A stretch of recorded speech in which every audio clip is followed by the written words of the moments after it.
Are we here? Okay. How's it going? Talk, guys. I want to hear how you guys interact with each other.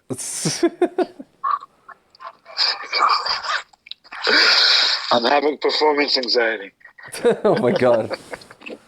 Would you like some? I was gonna say, would you like some pills for that? Don't. No, He has. Don't. I just want to say how funny this is. Hashem. This is so funny for me. That What's so funny, man? Tell us. Well, Let I us in told on it. Frank Okay, that so Alex was the person from whom I first heard the idea that Hashem is recreating the world every nanosecond, and then Frank told me that he told you that. so he's like your grandfather? I don't know. I don't know. I don't know what we're gonna have to resolve this. I don't know if this Now, is true. just a moment. I don't think I claimed On that I was idea. the first and only one to tell him that. What I said was, I remember talking to you about it. Mm-hmm. Yeah, I feel like Frankie may have just reminded me about it. He didn't actually teach me it. Where was that? Where did you get that idea from? I think Tanya speaks about it. The Yeah. Baal Tanya gets Okay, deep I into know that. I know for a fact that we've spoken about it way before you ever opened up with Tanya. Mm-hmm.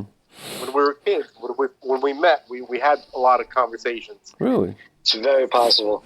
It's entirely possible. It's very possible.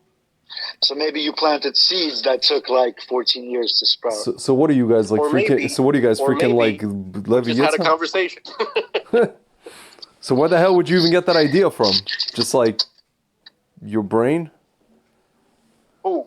Me? I don't know. Whoever. If you're saying you were talking about it before you read a book. I mean, we have to explain. I mean, we have to explain existence somehow. Mm-hmm. No, well, Must hold on. be. When I was 14, 15, I got exposed to some ideas, Mhm. and then I remember discussing it with my friends from time to time. Mm-hmm. So you basically. You know? It was like serious Baal Tshuva syndrome. Yeah. Yeah. Full force. Hmm. So, What is but that? you know, somebody bit. Yeah. Somebody bit. Yeah. They took the bait. What is Baal Tshuva syndrome? No, I know exactly what that is. Oh, Frank's asking. What is? It's when you I get. don't know. What is it? What is it? It's when you get excited about this new idea called Hashem and the Torah, and then you get all like up in the tizzy, and you start doing everything, and then you feel the need to tell everybody because these ideas are so wonderful, and usually what happens is nobody gives a damn except for like one person, maybe if that. Yeah.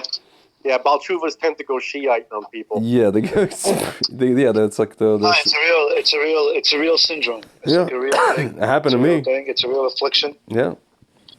I'm recovering. Yeah, I'm it's the recovering. same. I Same. still have remnants. Same. But Yeah. I'm almost there. I'm almost there. It's funny. I'm just in disguise. I'm Baal Tshuva syndrome in disguise. I was gonna say, what would constitute being there, as in like not having it anymore? Not having the need to convert everybody around you. Yeah, I don't think I have that You may anymore. want to. Yeah, You may want to. yeah, You may want to. You may have that intention, but you don't need it. yeah, You don't need to like. yeah.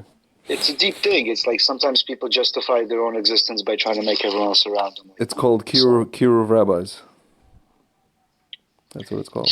Listen, you see it a lot, and you see it a lot. Another Baal Tshuva syndrome feature is, taking on, you become the firmest person in like a week or a Mhm. month or whatever. All of a sudden, you're the biggest rabbi. Yeah, So, yeah, that usually backfires hard.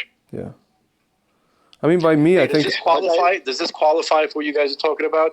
I have an urge, and this is like this from the beginning, Mhm. not to make people observant or not to coerce them to be observant, but to at least give them, or I would force them, let's say, to be exposed to the information.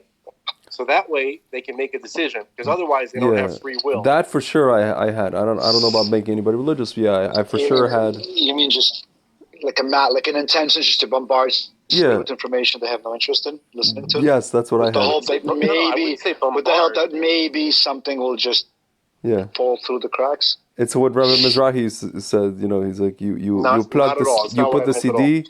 He's like, you put the CD, and the CD is inside, and you can't get rid of it. Right.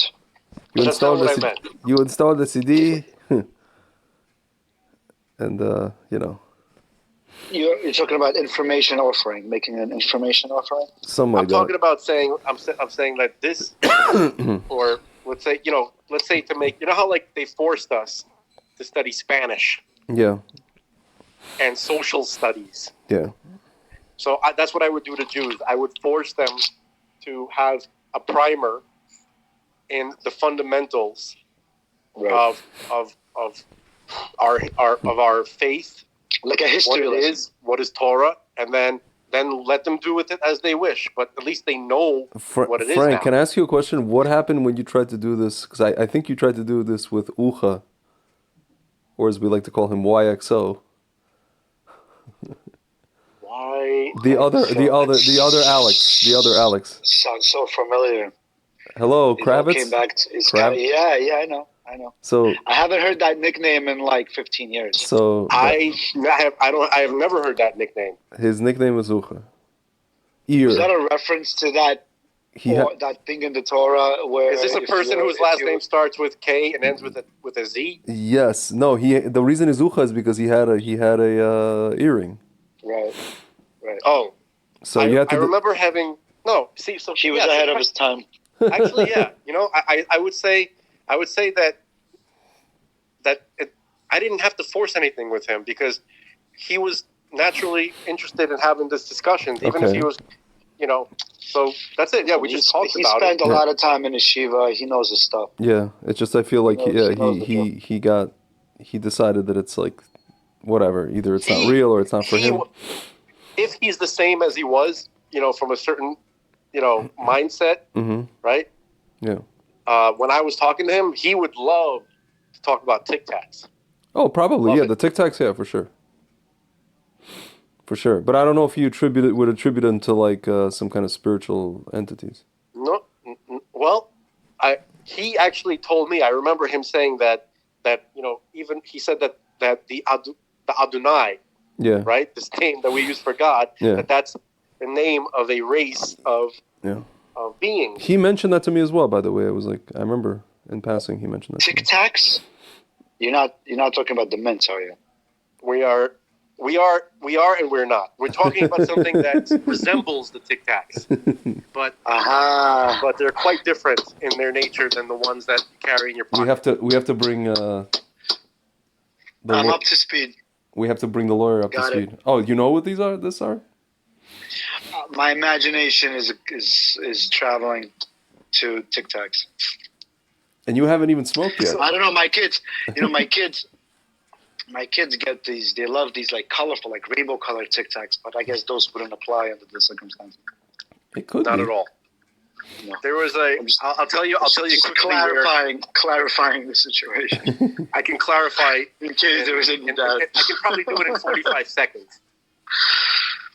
Man, why you gotta go there? Oh, I don't have to. All right. You're married, bro.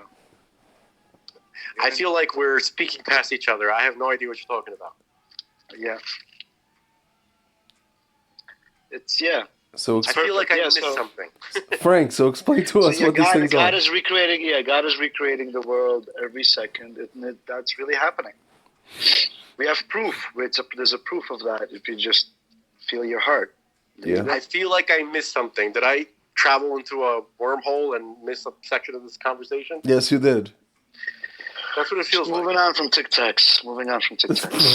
Oh well, you're not gonna enjoy this podcast, Frank, it's too real for him. It's too real. I don't know. Fine, go there. Just do it. I'm just gonna sit with it.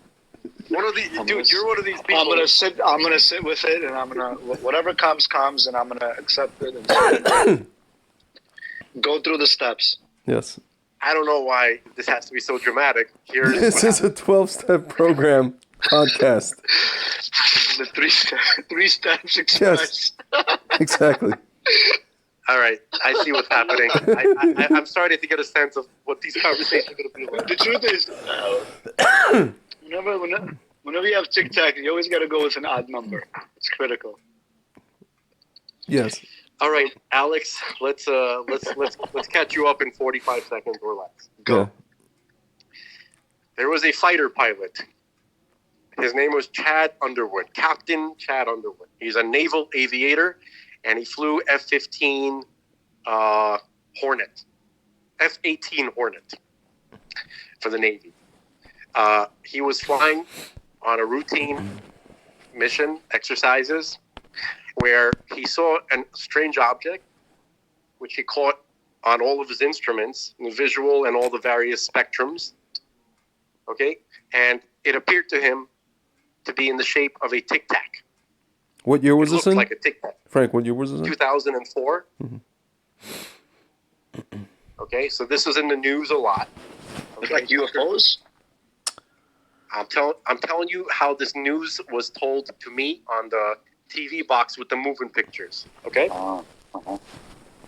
This is Tucker Carlson talks about it all the time. Yeah, he's at least a recently been couple talking times a about month. it a lot. Yeah. Okay. And he's been doing it, and he's been talking about it since 2017. And the reason why is because the New York Times, they published an article about these 3 Navy videos that were unclassified. The Pentagon released them, and they were unclassified, and the Pentagon admitted that they were actual unidentified. Those are the Tic Tacs. So, yeah, so one of the videos features the Tic Tac, and the guy, and Captain Chad Underwood, he coined it the Tic Tac because it looks like a Tic Tac. Gotcha. Because he's a wise guy. My 45 seconds is up. I'm good. My attention span is fully tapped out. And the rest is history. Thank you. No, but why? So UFOs are coming. It's like this massive revelation of concealed into the revealed, and these Tic Tacs are just symbolizing that. I wouldn't say it's they're certainly not symbolic. The actual revelations. They seem to be. Let's put it this way. I was spoken to Greg about this a lot. Let's say if you had to introduce something like that, who would you introduce it to? Who would you want to show this stuff to, so that people would begin taking it serious? So you're not going to show it to the guy with one tooth riding the Q train who talks to himself. You're going to show it to the most level-headed, sober-minded, in touch with reality people. Who would that be? The military, no? I mean, if it's a flying object, chances are it's going to be an airplane pilot that's going to see it. I mean, as opposed to like landing in the middle of a mall. Right? Okay, so it would seem, right, based on the way these are being officially reported, right, that these things are constantly interacting with our most advanced military tech. Equipment, yeah. Nuclear, specifically the nuclear facilities. So that's awesome. So what are we doing with this?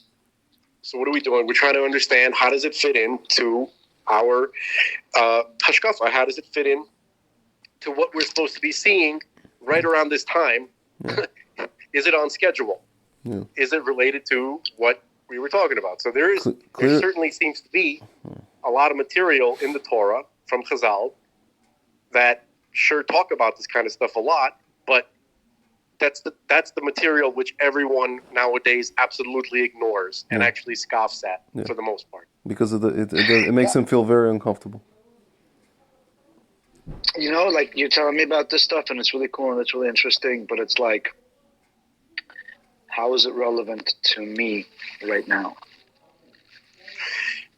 Okay, so I'm kind of scoffing at it. Is that a rhetorical question, or would you like an answer? I mean, like there's so many things for me to think about in my life. This is like the abstract of the abstract. You know what I mean? It's like, yes, it's happening, but like my gas price is just double. Here's the question. What if something? I'm dealing with anxiety. Can I answer your? This is what we're trying to heal. Can I muster an answer, or at least my own answer? What if these things make all those things that you give a damn about irrelevant?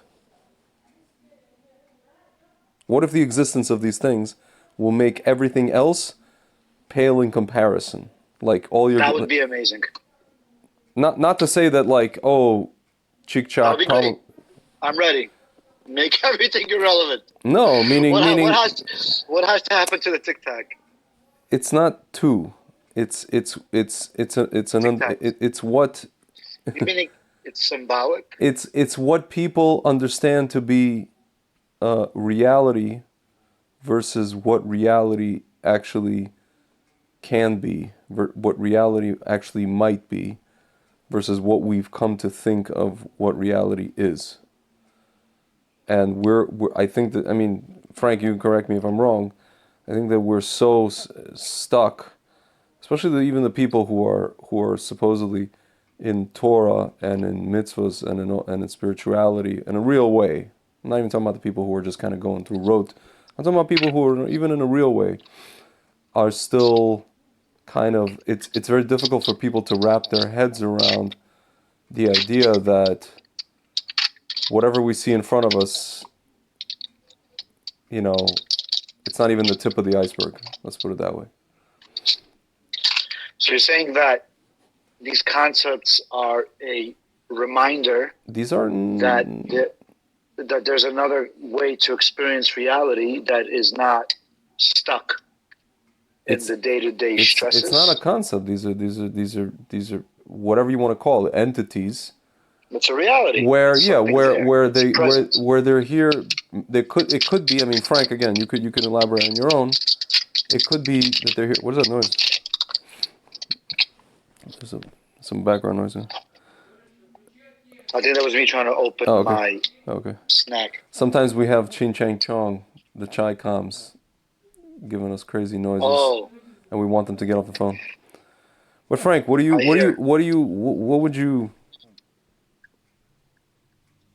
explain this? So I would say, I usually explain it with, my Marshmallow Man muscle. Yeah.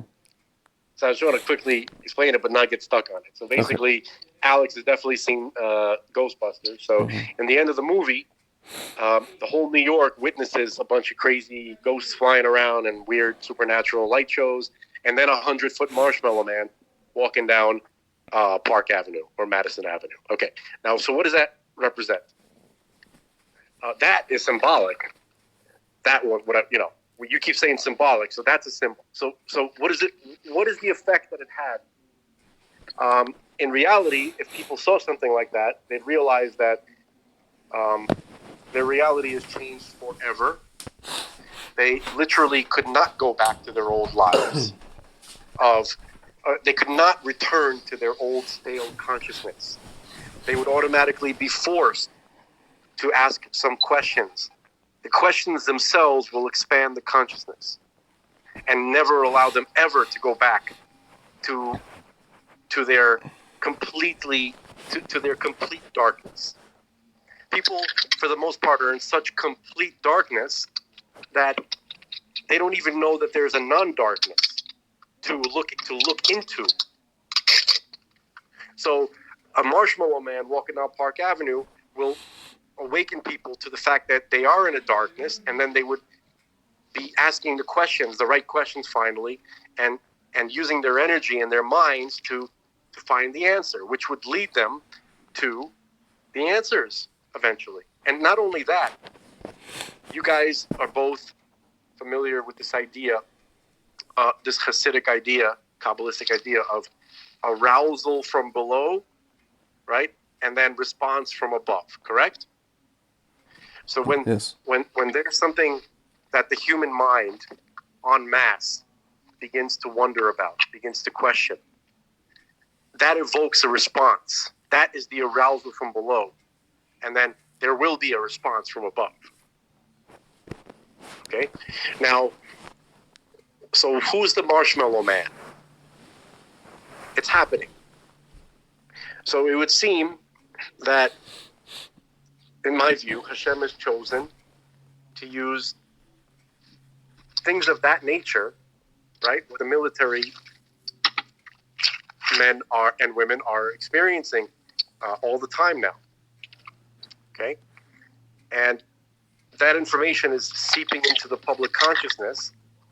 And the more people look at it, the more questions will arise, and the further they will kind of like break out of this like paralyzed like life, this paralyzed mind that's completely engaged in the depths of Klippa.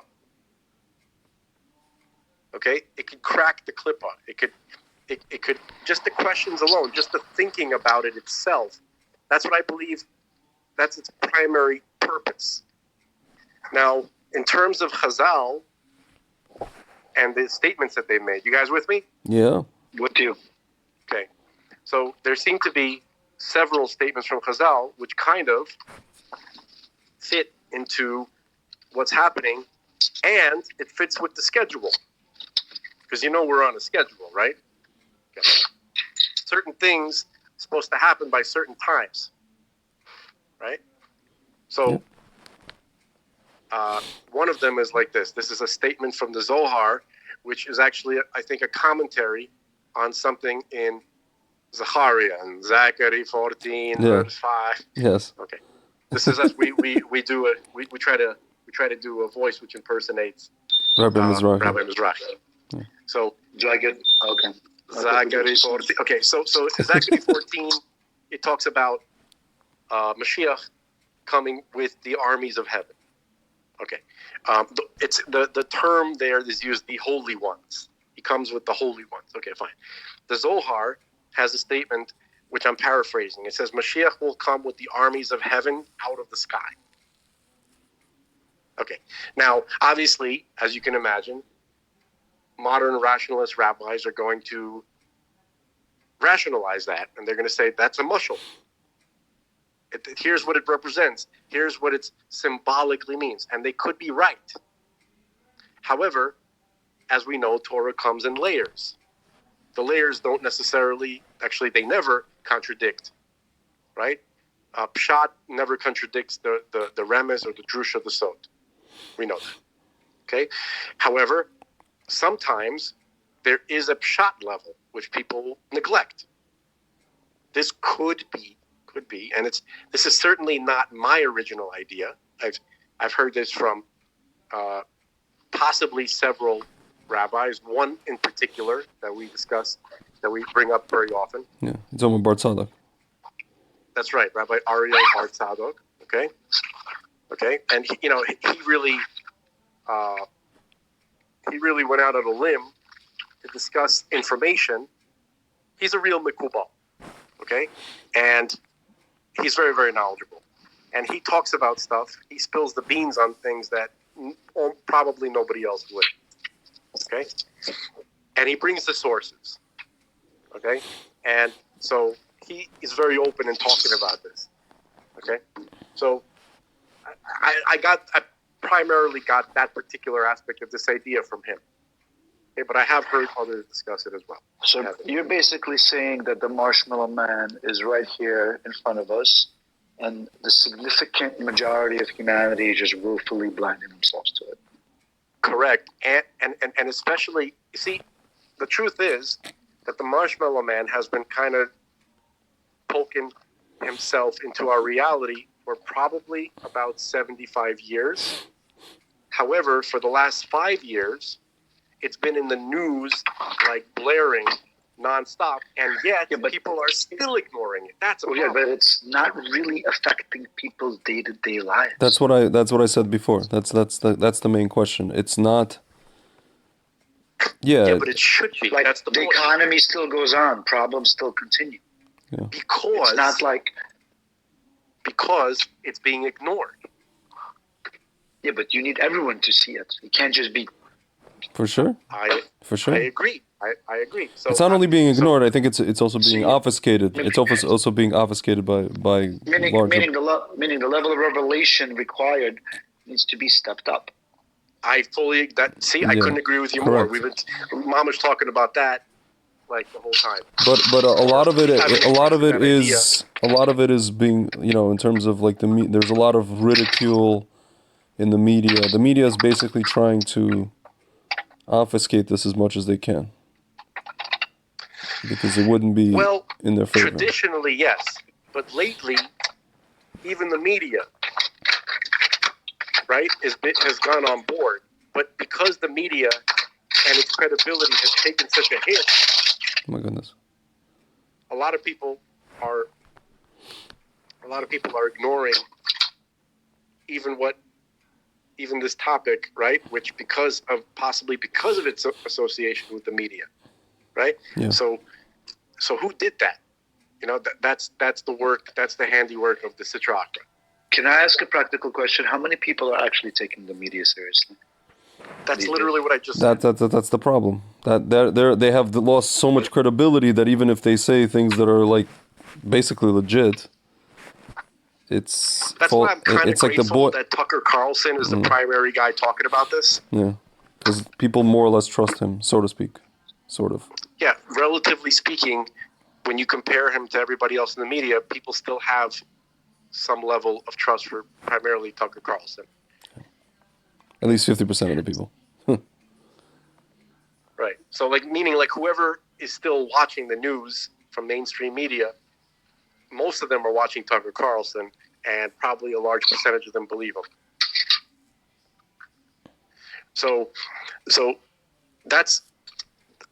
I fully agree with you that this topic itself has to be blared. Now, I don't think that's going to happen. I don't think that this is going to work. You're going to make more bridges between that and what people are actually experiencing in day to day.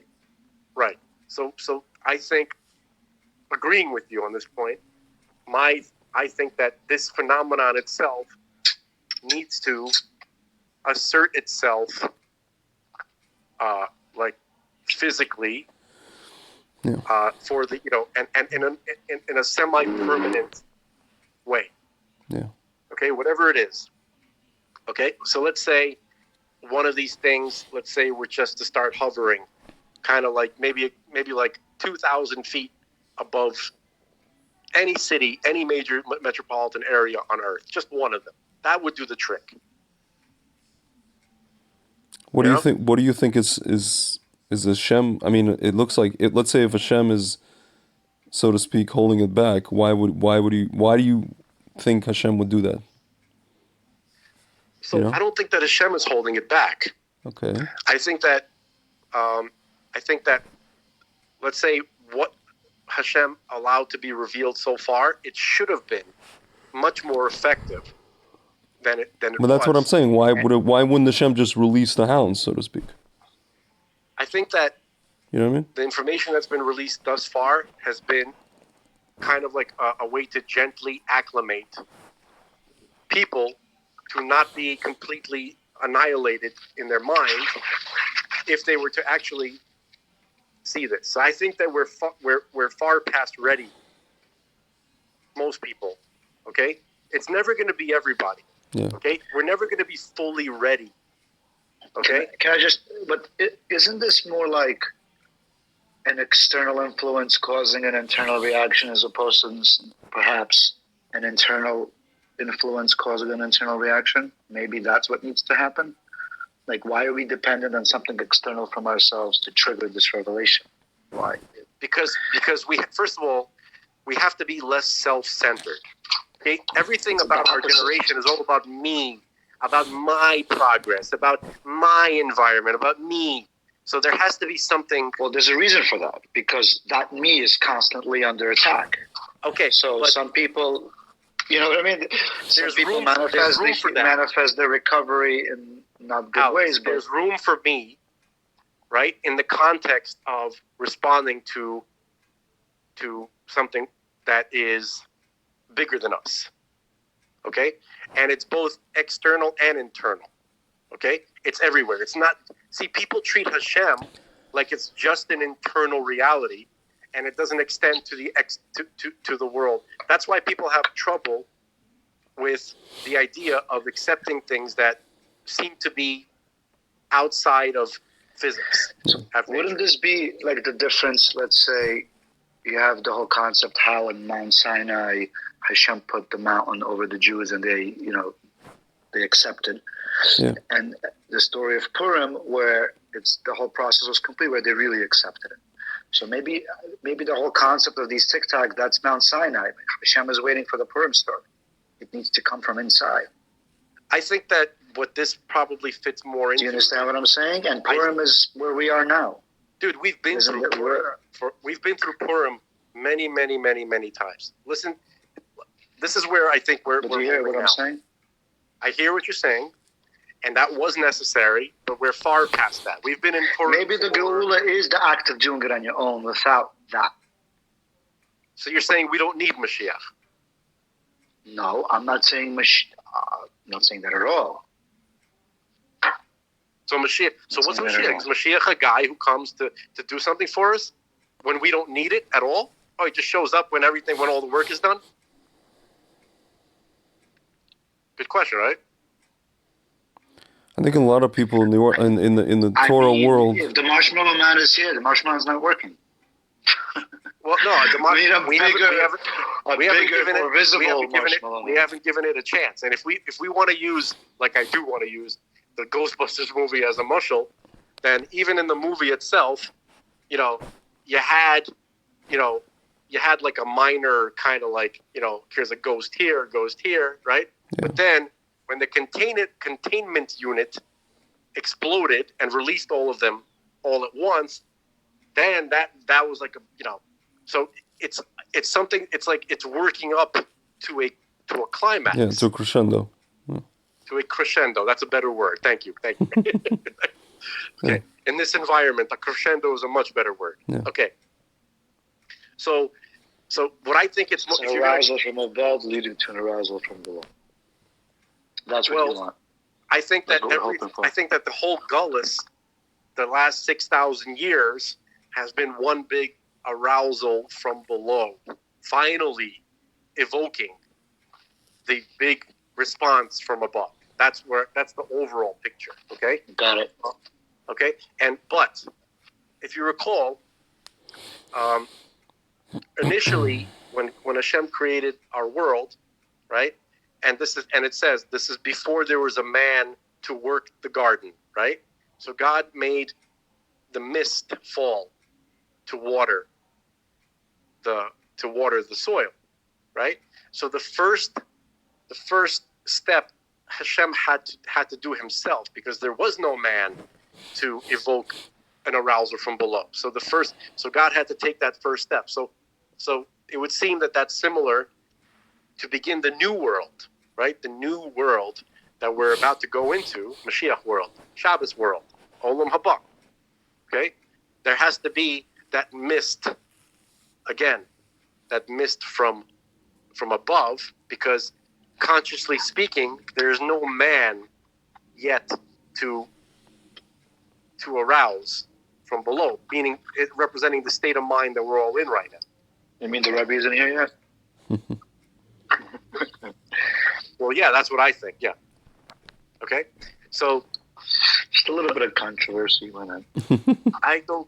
Well, dude, you're literally in the thick of controversy right now just by being on the show. All right. Don't worry, I'm holding my nose. You asked for it, man. This is what you wanted. Okay. So listen. I'm here to spread reason and logic, so you guys will listen.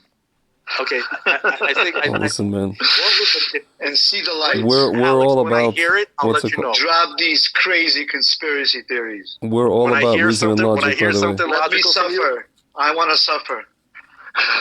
When I hear something logical from you, I'd be glad to take it. So, so listen. There's one more thing. Okay, so I forgot what that other thing was. Okay.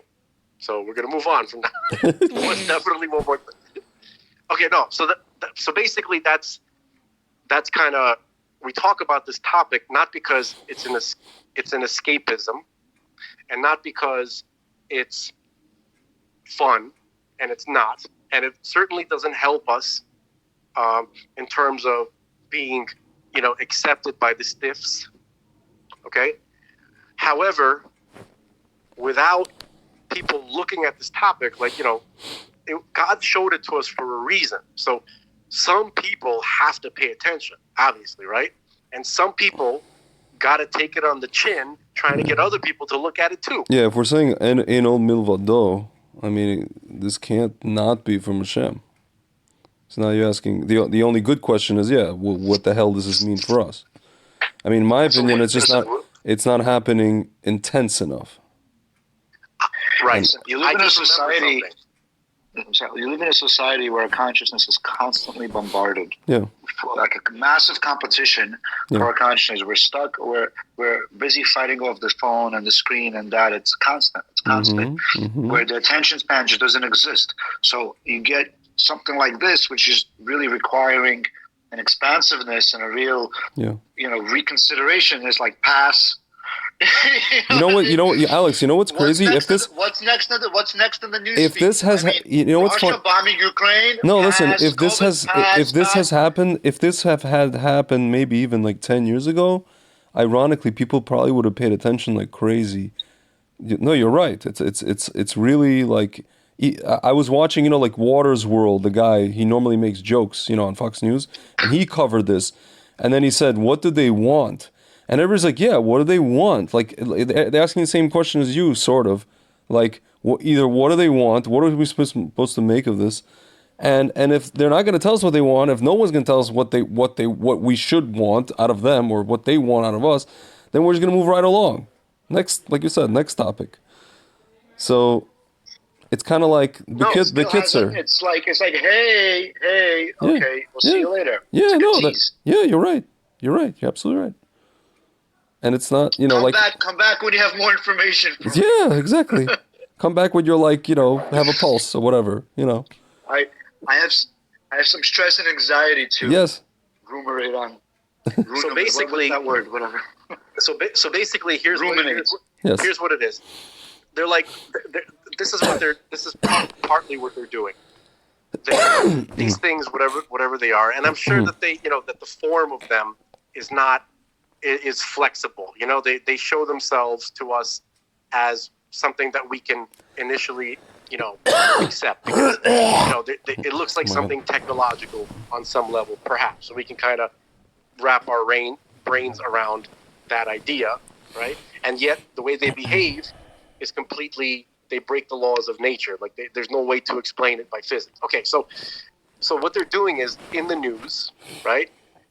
So that gives an opportunity to people, not everybody, but the people who have some kind of common sense and logic to say, oh, wait a minute, hang on a second, what the hell is that? Now, that has to happen. That process itself, the question must be asked. And many people have asked it. Even people that you wouldn't expect, like Sam Harris. Yeah. Okay? Lex Fridman. Who are these people?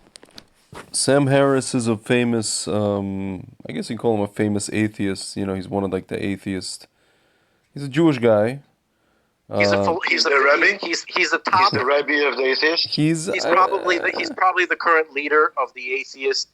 Like in South Park, United Atheist League and United Atheist Alliance. He's the current leader of one of those.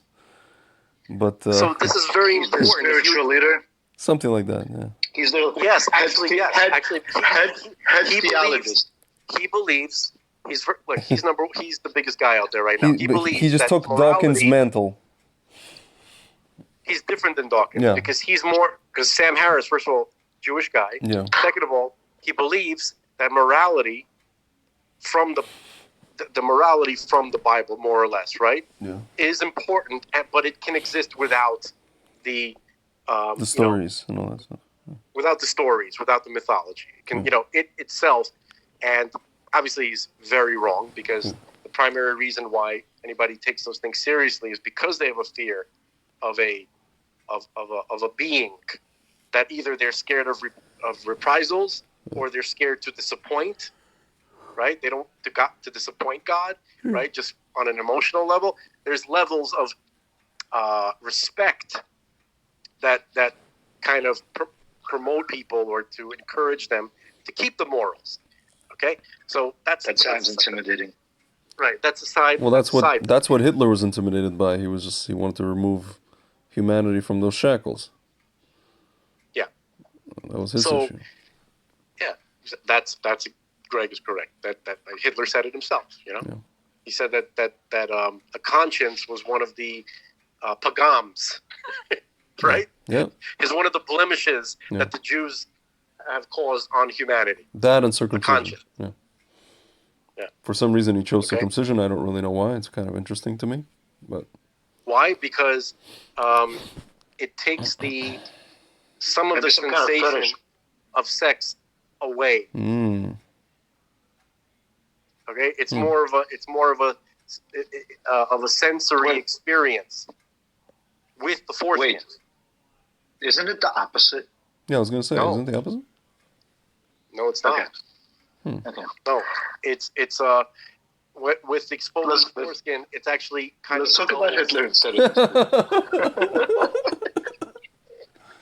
Dude, why do you think this show is called Truth Fanatics, man? You know, we talk about what. I'd rather transition. We talk about what rabbis are deathly afraid of.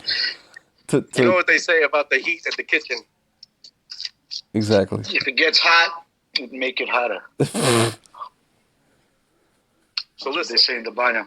Exactly. So if you knew who Sam Harris was, and if you understood how important he was as a person in terms of his influence on the intelligentsia, okay, the fact that he's spoken out about this numerous times at the risk of his own credibility, right, in a very serious way, speaks volumes as to who is being affected. So he's asking questions. Yeah. Obviously, he's not yet at the point where this is to him something spiritual, but it's definitely something that doesn't seem to follow in the laws that he expects the universe to follow. He would be a huge get, by the way, if we got him to cross over to to like Torah and all that stuff.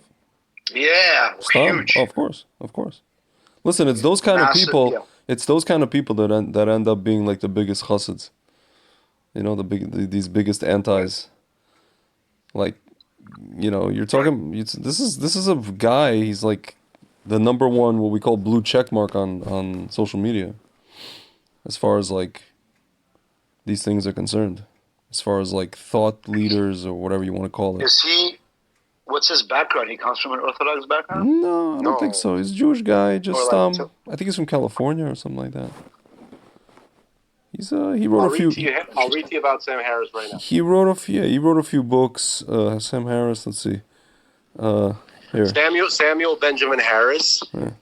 Okay, he's an American philosopher, neuroscientist, author, and podcast host. Yeah. His work touches on a wide range of topics, including rationality, religion in terms of criticizing it, ethics, free will, neuroscience, meditation, psychedelics, philosophy of mind. Yeah, he's into politics.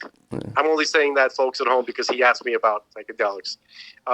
Politics, terrorism, and artificial intelligence. Yeah. Okay, Harris came to prominence for his criticism of religion and Islam in particular. Yeah. And he is known as one of the four horsemen of New Atheism, along with Richard Dawkins, Christopher Hitchens, and Daniel Dennett. By the way, Hitchens was a Jew. Bless his memory, he was a Jew.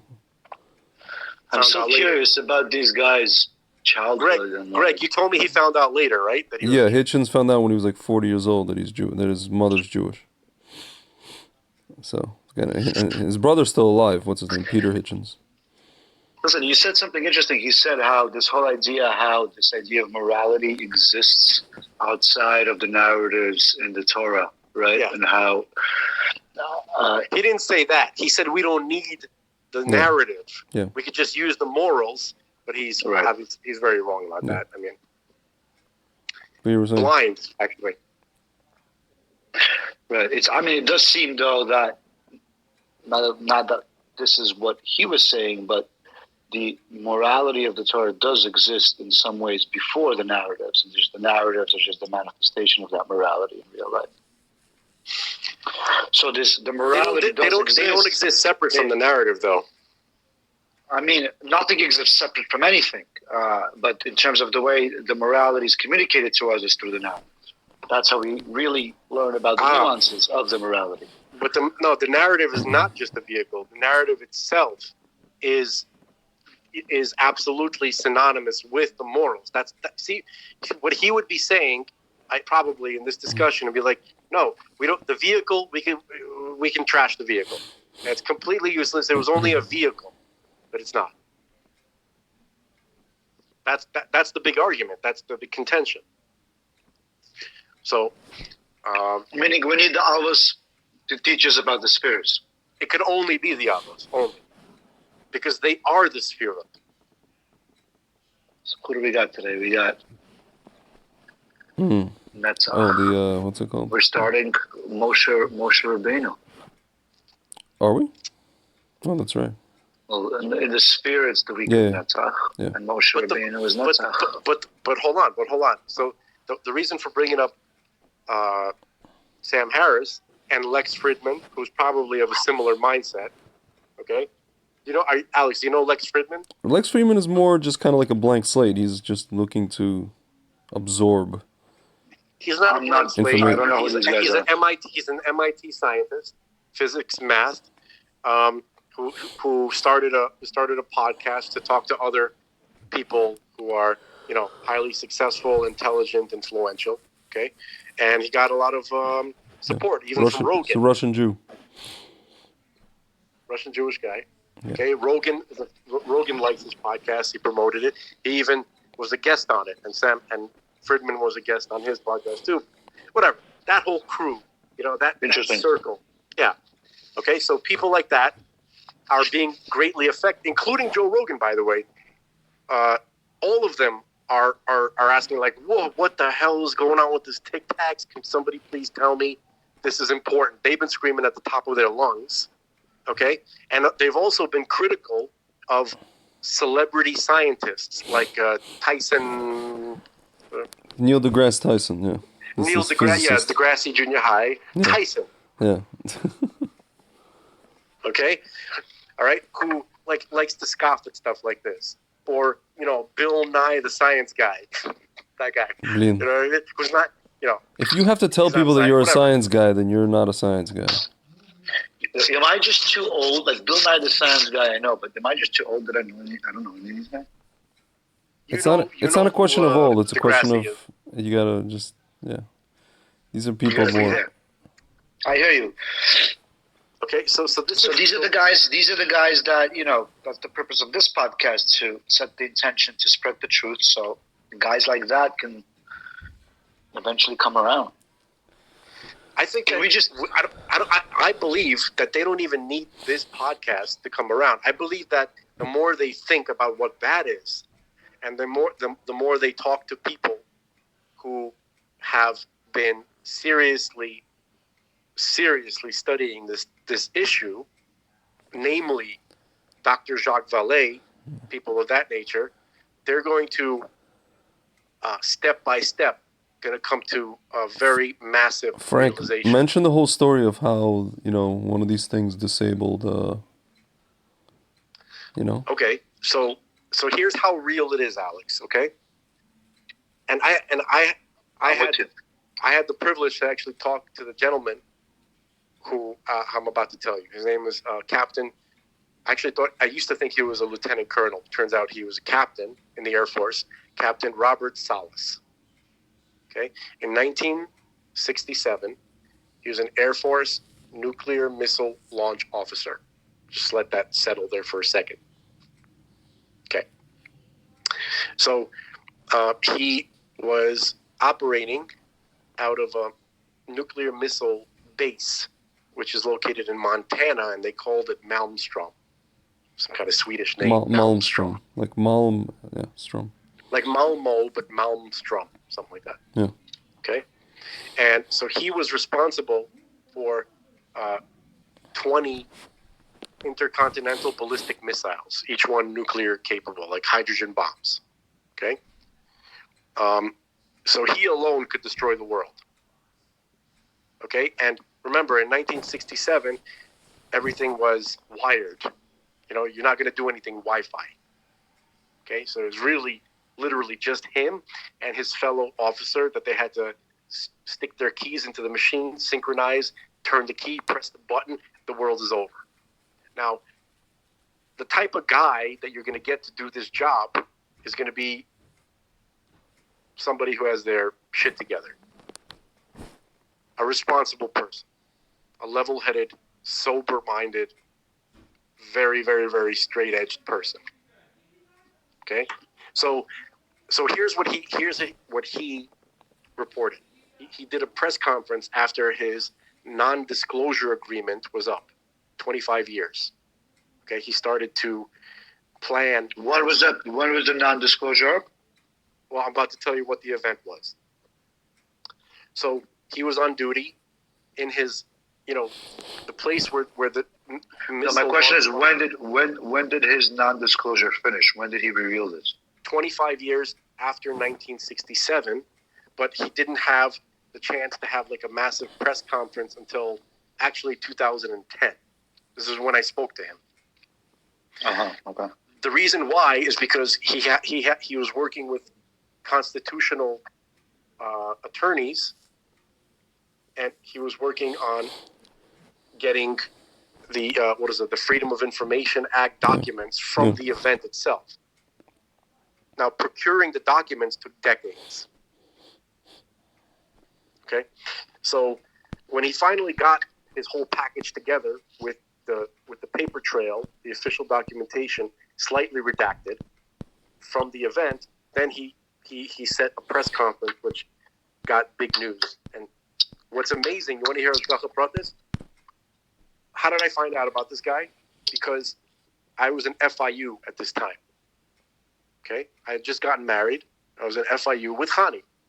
Right. Okay, and I was in a class that they were forcing me to take, and we had to write about topics that we were uncomfortable with. Like the idea is, let's say you're working for a newspaper and your editor comes to you and says, "I want to get 2,000 words on women's shoes. Go." And I'm like, I don't want to write about women's shoes. Right. So he took a bunch of topics. It's actually the teacher took a bunch of topics and wrote it on pieces of paper and then threw it in a hat. And then you're supposed to randomly pick one. So I picked UFOs. And I'm like, what the hell is this? But anyway. Wow. Yeah. Look at you. Now we know the reason you went to FIU. Well, that's certainly part of it. So listen to this. So I'm researching this paper because this can't be a joke. Makes sense now. It's not like a summary. Like she expected a serious paper. It was like 10 pages. It's crazy. I was like, how am I going to fill 10 pages? You know what I mean? I'm going to write the screenplay to Star Wars. Okay. So when I started researching it, okay, I was like, I just typed in, legitimate UFO. That's what I typed in to the Google machine. Okay. First hit I got, Gordon Cooper, Mercury astronaut, talking about his multiple experiences with UFOs. Gordon Cooper, that's another Hashgacha Pratis. He is my hero. He was like one of my favorite. Was that your Marshmallow Man moment? No, not at all. Well, slightly. This is like a mini kind of a fractal. Okay? I was blown away. I was like, what the? First of all, I was disappointed.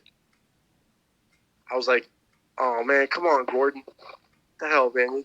You know what I mean? Like, you're my hero. Like, what are you talking about? And then when he was discussing it, I'm like, holy crap, there's people who take this stuff seriously and they're not all crazy.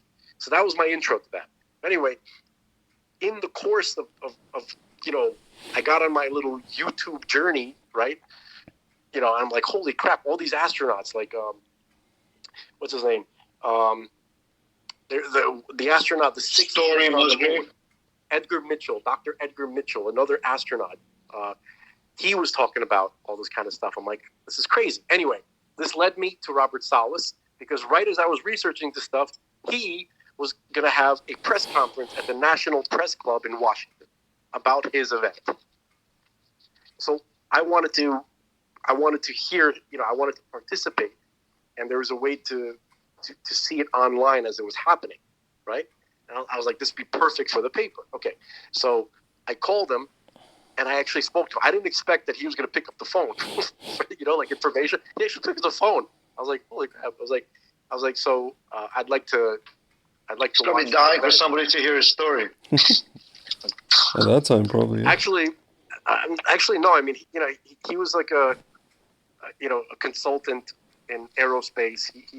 And he was also a math professor. I mean, he didn't really. I mean, how old was he? Like probably in his 90s already.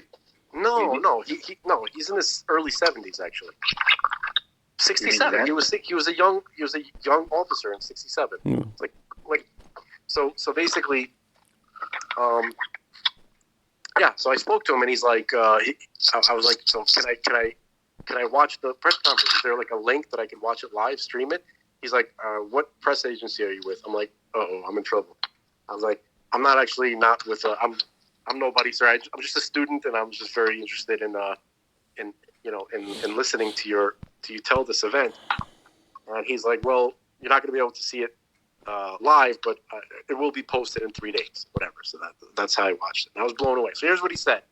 He was on duty, okay, in the bunker where they launched the missiles from. It's like really, really, really deep into the earth. No one actually knows officially how deep. It could be like a kilometer or something like that, okay? That's where they launch from, okay? And each missile, by the way, each nuclear missile, apparently, was 5 miles apart from each other. So he's in control of 20 of these, okay? So this is a very, very, very massive area, okay, in Montana. So he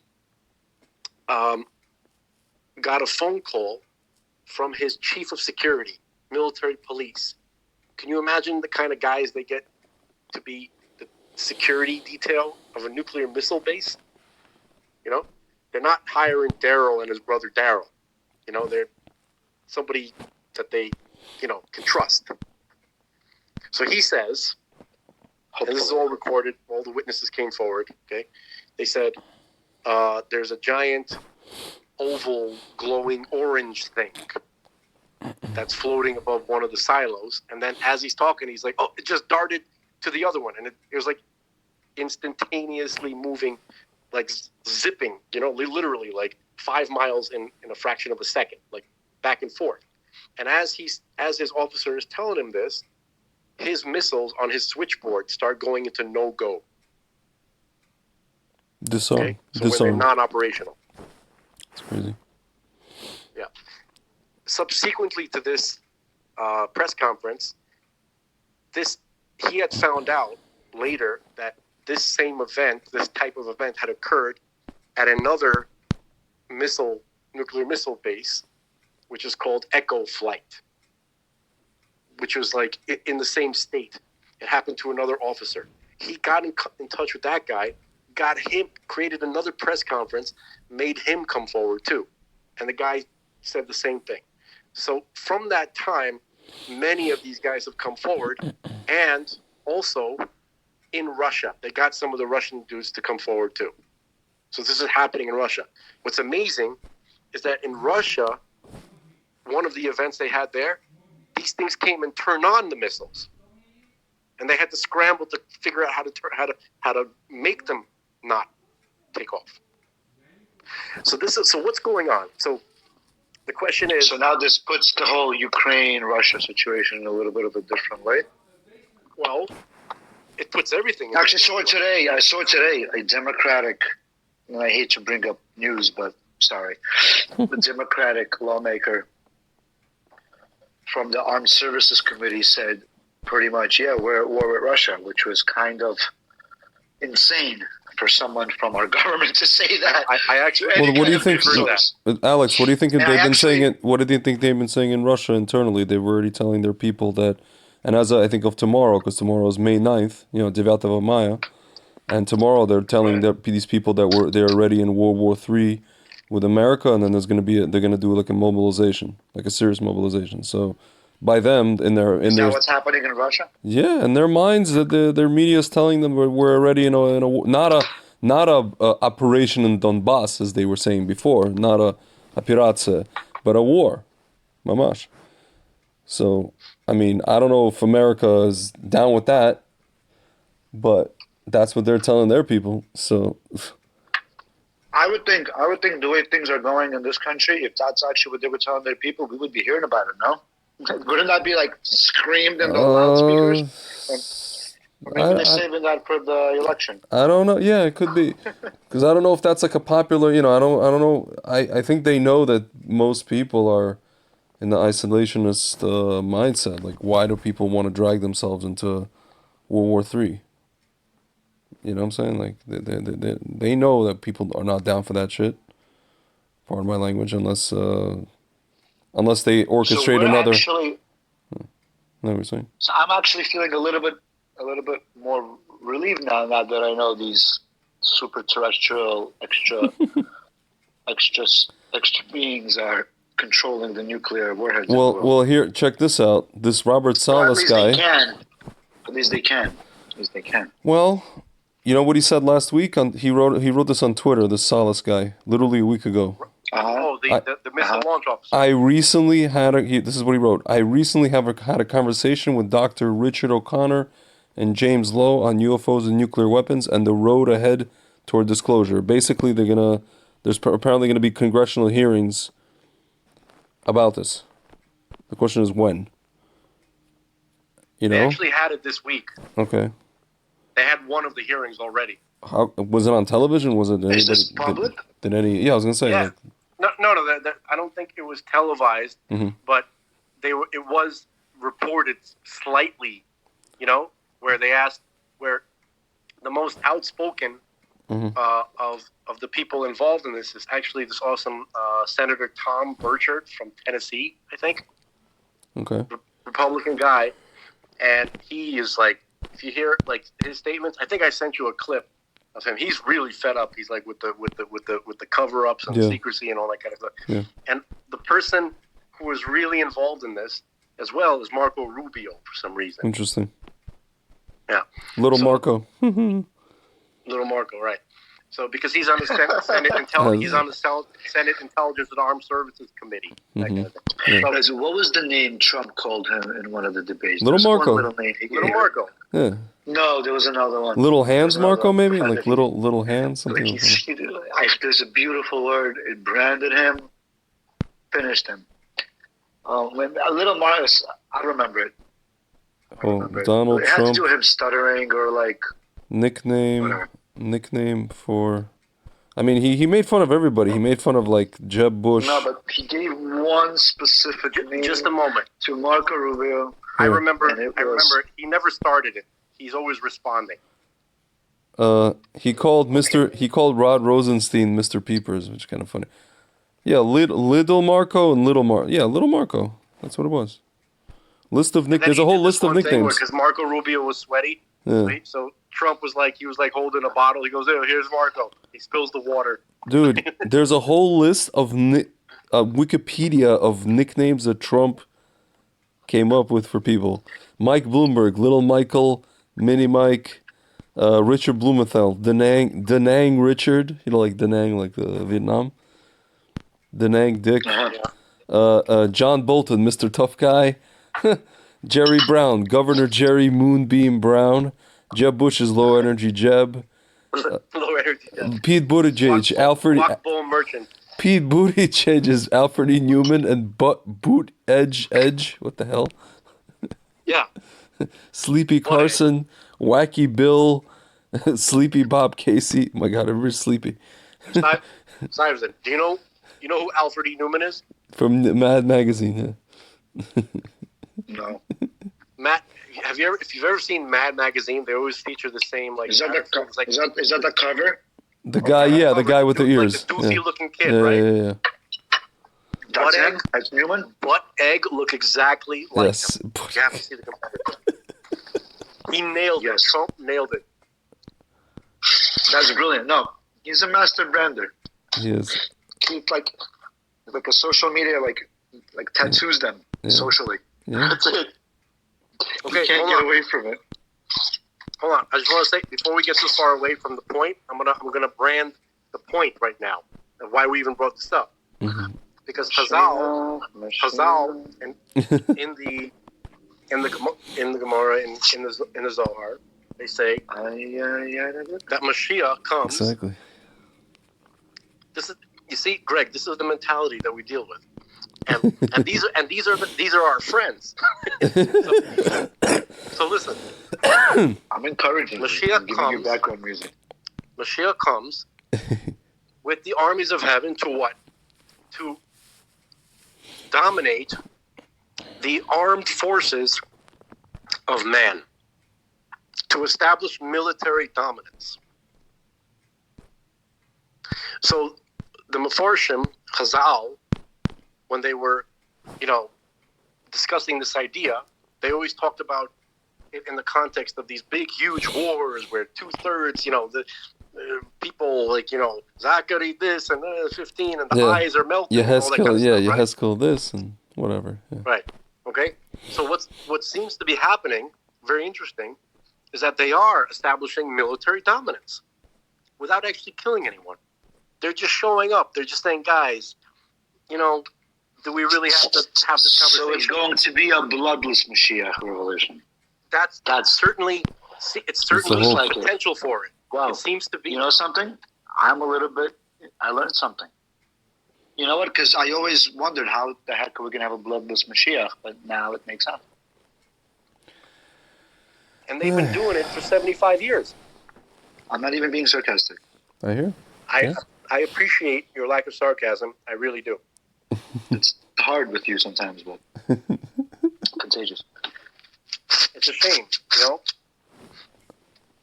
shame is a very low vibration that we really need to try to stay away from. Right. So that's what. So stay away from it. There you go. Okay. Otherwise, it's a low down, dirty shame. Shameless, absolutely shameless. All right. So that's So in a nutshell, there's a lot of details. There's a lot of cases. There's a lot of this and other interesting things about this whole process. But if you just retain this couple of facts that we talk about, you don't really need to know any more than that. The next thing that needs to happen is for you and everybody else to actually see these things. That way, no one's going back to Netflix. No one's going back to their stupid cubicle. No one's going back to their stupid, cares and thoughts. You can do a basic concept called addiction, my friend. Just because in one day you decide, I'm, enlightened. No. That's why we have the 49 days of the Omer. No. Every day, a little bit. Dude, like I said, no one is going back to Kim Kardashian's left butt cheek after they see a Tic Tac. Okay? Not happening. Okay? That's just a fact. So, Amen. That's it. I'm ready. So That's how it starts. So the intention here, one of the first questions I had for you guys, I didn't get a chance to ask, what's really the objective here with this podcast? So you actually, in a way, are answering it with this narrative that you're setting an intention to really spread this consciousness. Wake up people. It's right in front of your face. I think that the podcast is more just not even the consciousness of that. It's just to get people just to think that's of the truth, right? Well, yeah, but I'm saying to get people to think about the Torah, that the Torah is actually, I feel like a lot of people don't think about the Torah in a real way. Even people who are so to speak frum and mitzvot and all this kind of thing. It doesn't seem like, if you come to a person, for example, and, a lot of people talk about for example, Rambam's 13 Principles of Faith, and you come to them and you tell them, wonderful, the 12 are, so to speak, let's use, for lack of a better term, easy to believe in and follow. But what about that last one, the whole T.S. Mason thing? How many? What'd you say? No, I was adding to the drama. Oh, okay. Yeah. How many frum Jews really believe that there's going to be a bunch of flipping people who are going to get up from the dead?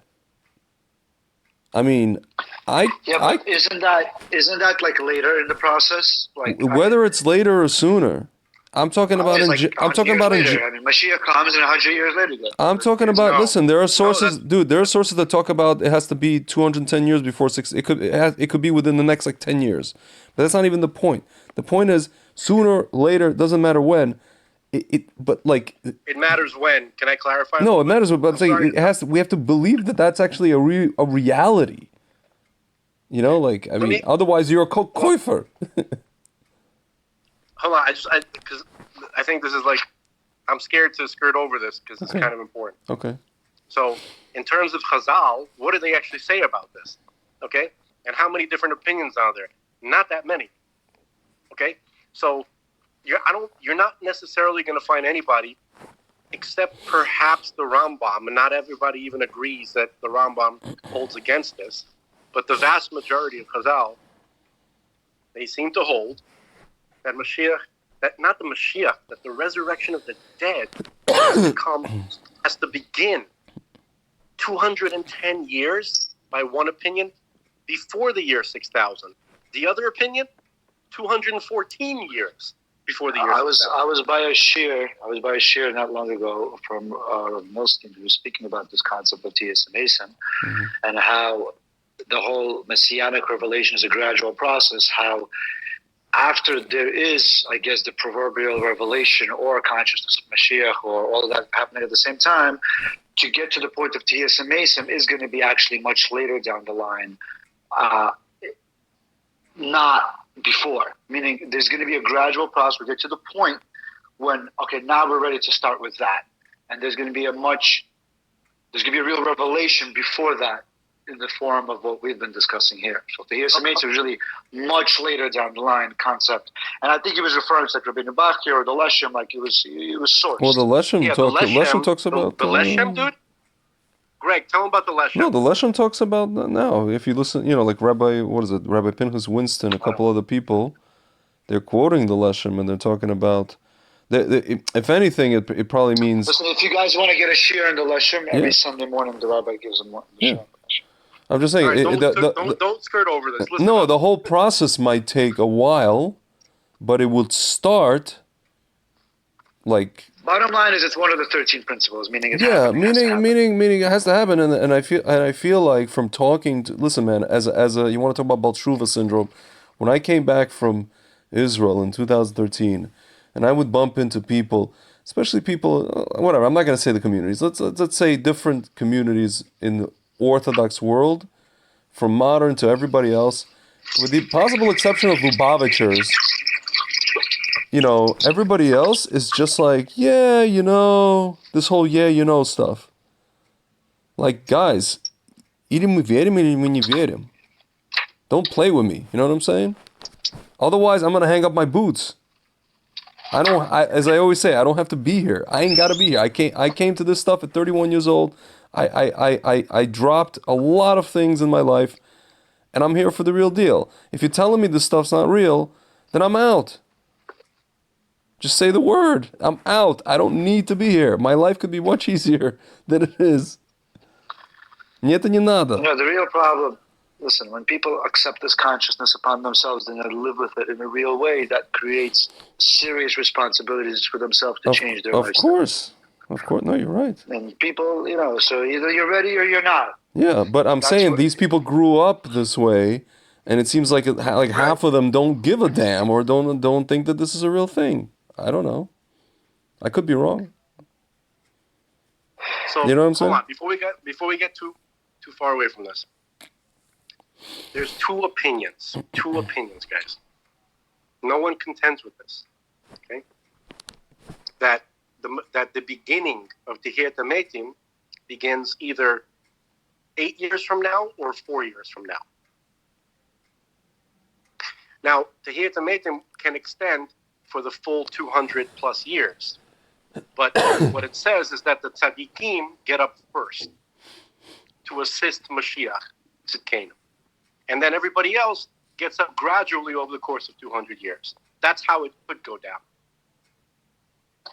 Yeah, so when I heard the shir, there was a discussion of how the most righteous come first. Yeah. That I do remember. Yeah. So we're People talking don't about know how close we are to what Chazal said, in terms of the timeline. And, I like that opinion that says it seems to be synchronizing. We're really like 5 years away.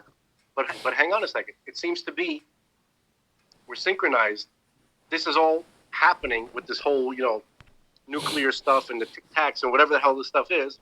Whatever. The point is, these supernatural things are being reported by our most sober-minded and responsible citizens, the military people that we trust to protect us. Okay, and they're describing the most, the stuff that's just the most bizarre things that people find difficult to believe, and it's right on time with when the supernatural stuff is supposed to start. Do you not? To me, so God is getting us set. He's getting us ready. Right. That's what I think is happening. Or set up. Or we're getting set up. We're getting set up. Listen, if you talk to Christians, some Christians or evangelicals, and you mention these beings, for them it's automatically shadim. They go right to the whole shadim, demons, shmimans, all this kind of stuff. Some of them could be, but the ones that are interacting with the military are probably not shadim. So what are they actually, Alpi, Hasidus, Kabbalah, what are they? Well, no one can tell you for sure, but they're probably malachim. Let's speculate. They're probably malachim. So they are divine spiritual beings, much more connected to the infinite source of all creation, just trying to manifest here. And I have some material. Have specific missions to start spreading the word. Yeah. Greg, I was thinking about reading some, that thing that I read yesterday to you from that Sefer. But I don't know. I mean, I feel like we've made progress with Alex. I don't know if he's going to be able to handle this one. Which Sefer? Which one? I read to you yesterday from Misheleg HaAlbin. Oh, this is a very, very, very, use the word obscure, a Kabbalistic Sefer from the year. It's not obscure. But obscure in the sense of most people haven't heard of it. But it's a legit person. It's just it's a book. It's abstract concept. Not abstract at all. It's not abstract. It's one of the books that hardly.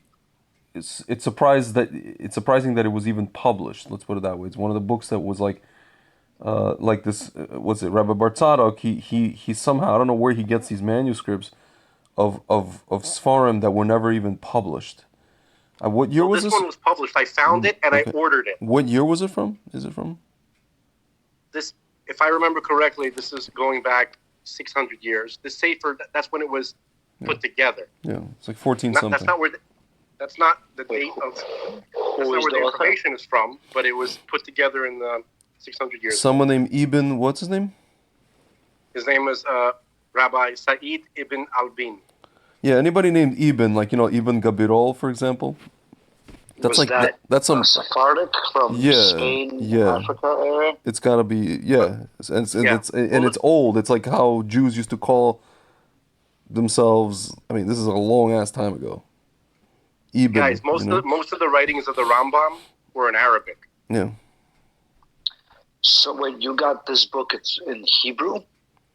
I got the translation, Hebrew, but there's an excerpt from it, which Rabbi Bar Tzadok translated, just a little paragraph of it, and is the most bonkers, out of control, source of all science fiction that you've ever seen. Like, for example, Ibn Gabirol lived in 1070. So people named Ibn. Rabbi Said Ibn Albin he seemed to be just a few years after Abu Lafia. Mm-hmm. My curiosity is speaking. Can we just get to the point? Yes. You guys continuing anyway. Slow roll. Ibn. I know. Frank annoys me sometimes. You're pulling me into this trap. All right. So what did he say? I mean, the Holy Torah is a drop. Really?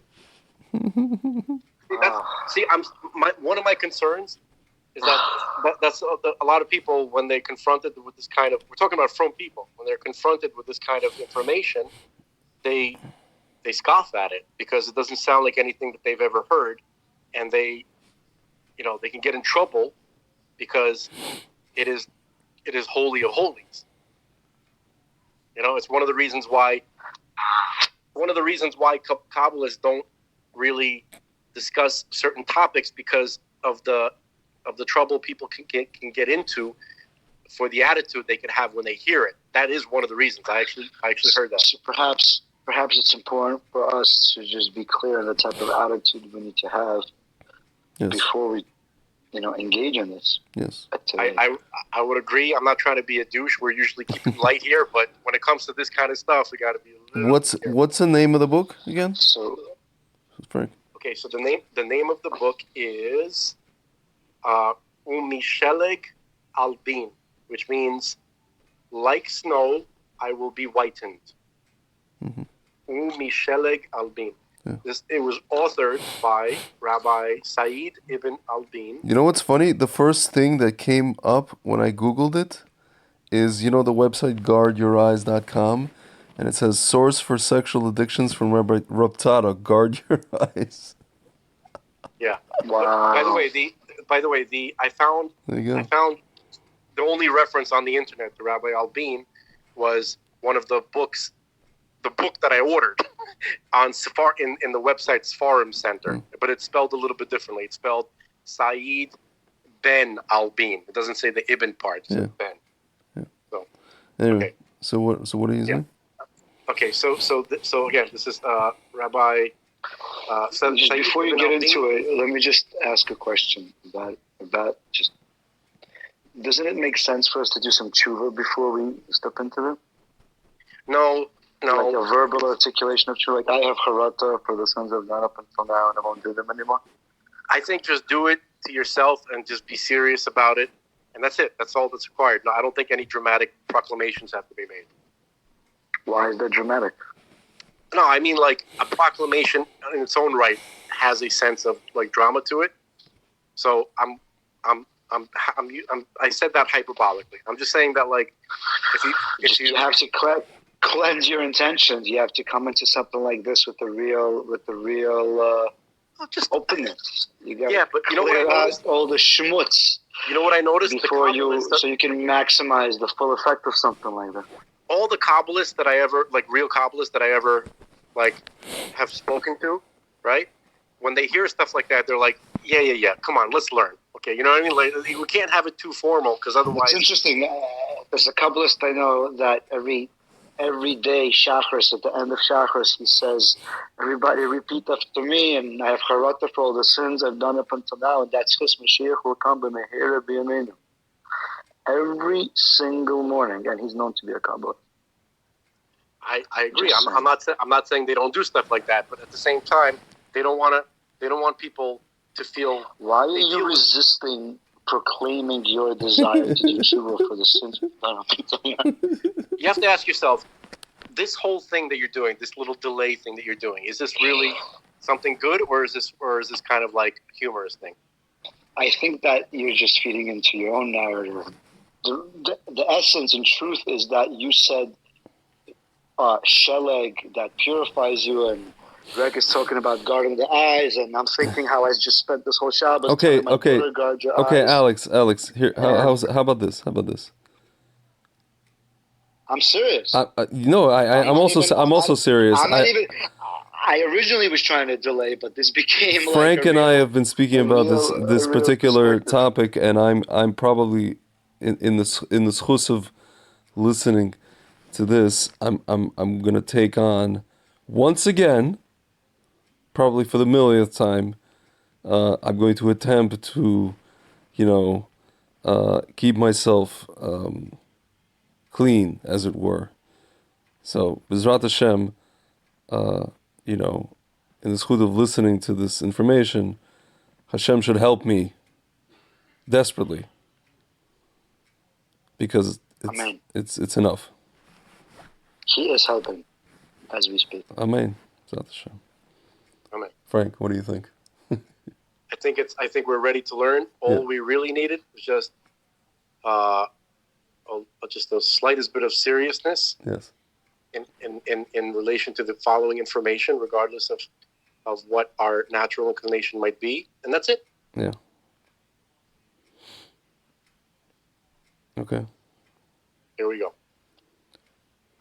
Again, this is by Rabbi Said ibn Albin. He is a student of Rabbi Eli. Mm-hmm. This is published in a compilation which is called Sefer HaGeula ve'Maftahot HaKabbalah, or also HaKabbalah HaNevoit Helik Bet. It's published by Machon Chachmei Yerushalayim ve'HaMa'arav. Okay, so here we go. Know this, that the previous Shemitah, the big Shemitah, the cosmic Shemitah, was of Avraham, and it's related to Sfirat Hesed.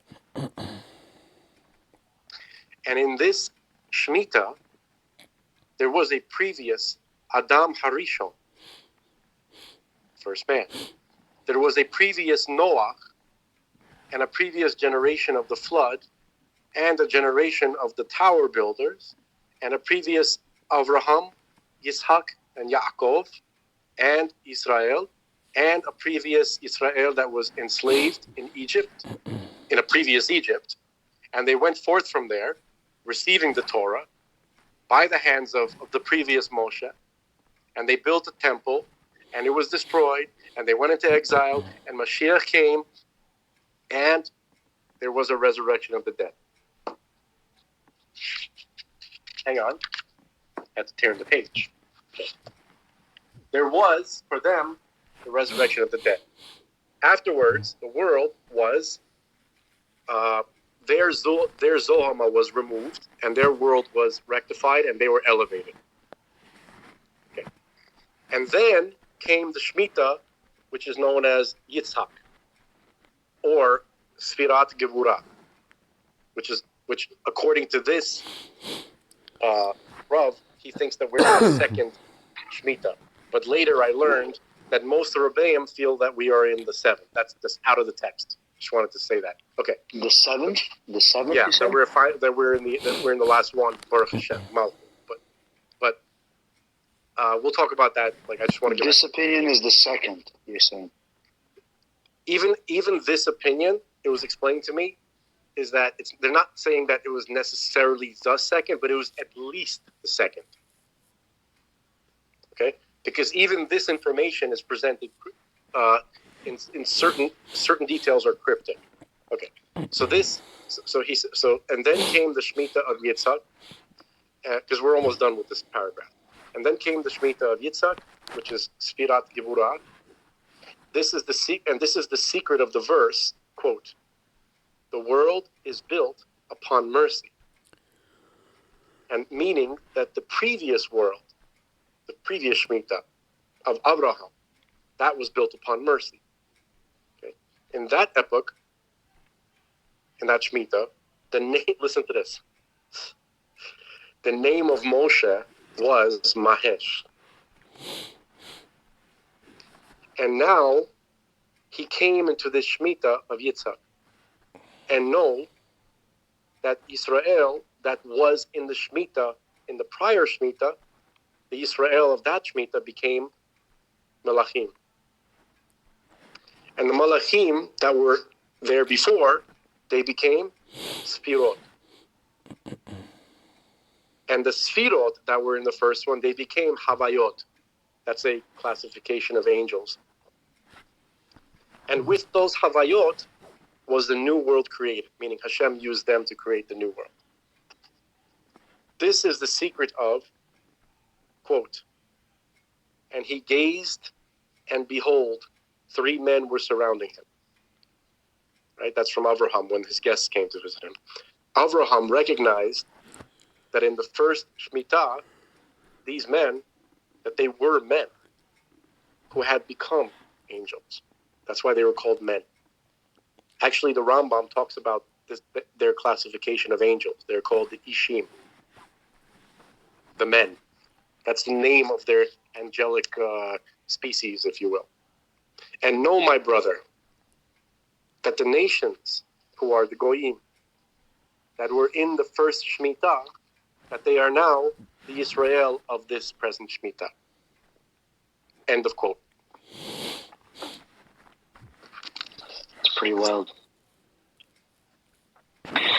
As you were saying it, I had this thought that these tic-tacs are really our humanity in a state of messianic revelation, which accesses a space that is above time and above space, coming back to ourselves. That's what I always thought since the beginning of like ever hearing about anything UFO related. I always thought it was just us from the future. Not from the future, but from a different higher level. It's not that different an idea than the time traveler things. Yeah. From the future. Yeah. It is the way Bart Sadok describes them. He says our big brothers that had already gone through the process that we're going through, and that they were tasked with guiding our process as they were guided. And it would seem that from most of the rabbis who speak on this topic of the Shmitot, that we're in the last one. Yeah. Okay? So, I mean, yeah. We've been hearing about this. What's interesting is that I would say, this is purely my speculation. I would say that the Kabbalists from the previous generations, from hundreds of years ago, it's possible that they would also conclude that we are in the seventh Shemitah. You know why? Because of astronomical observation. They didn't have astronomical data like we do.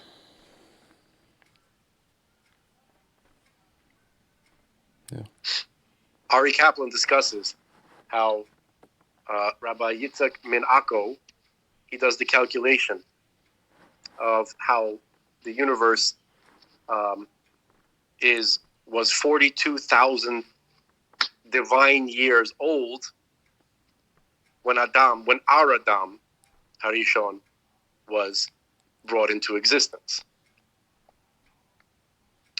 And that would mean 42,000.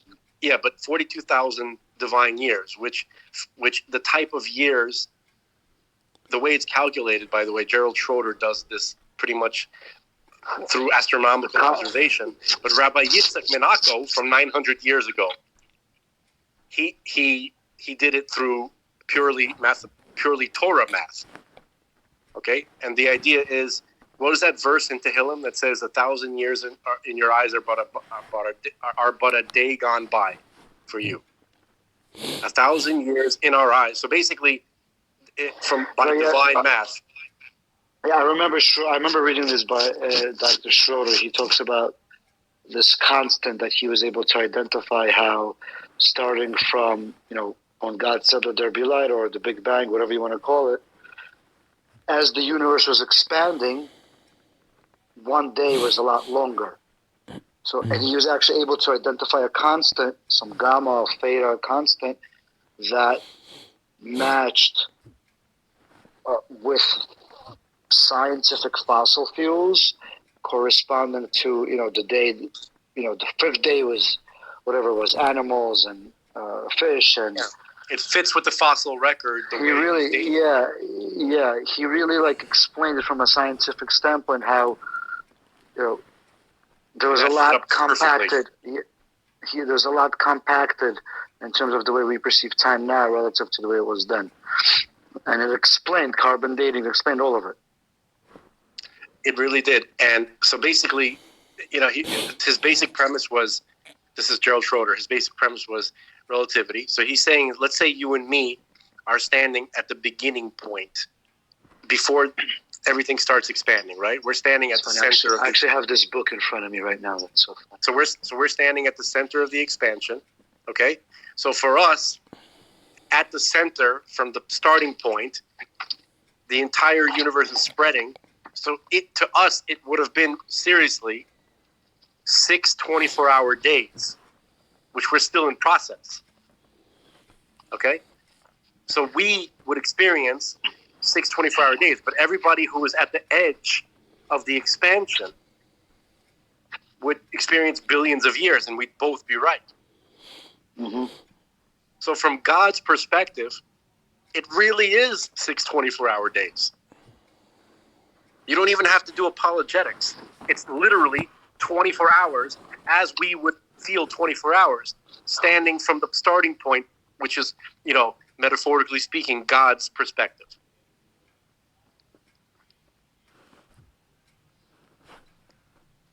All right? So, but Rabbi Yitzhak Menako, he doesn't use relativity. He uses just Torah math, and he still comes to a figure that is slightly above 15 billion years. That's crazy. I just opened up to the chapter in the George Shorter's book, and it says, age of our universe, 6 days and 15 billion years. Right on time, Frank. Beautiful. I love it.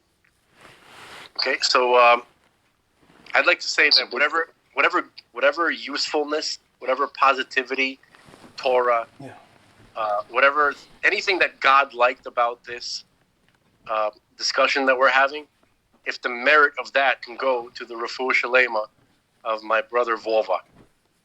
Velvel Wolf Zev Ben Leah. Amen. I should have a refuah shlema. Amen. Well, the act of engaging in this conversation is a refuah for our own consciousness. And since we are all one consciousness, it for sure is a refuah for your brother. I want it to be a refuah for his physical body. That's what consciousness is good too. Amen. Amen. Amen. And was that a subtle way of you hinting to the end of this?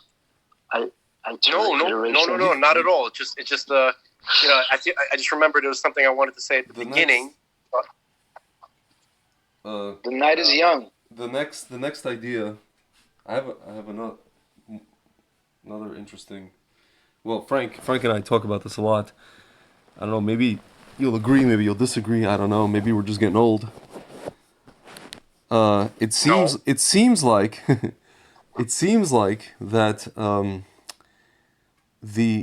the soul, the neshama, the shechina, if you will, has been sucked out of music and movies and entertainment, basically since let's say the mid '90s, or even I'll be generous, the late '90s. One could almost say 1994. Yes, and so we sometimes, or not sometimes, quite often correlate that to what? The passing of the Rebbe.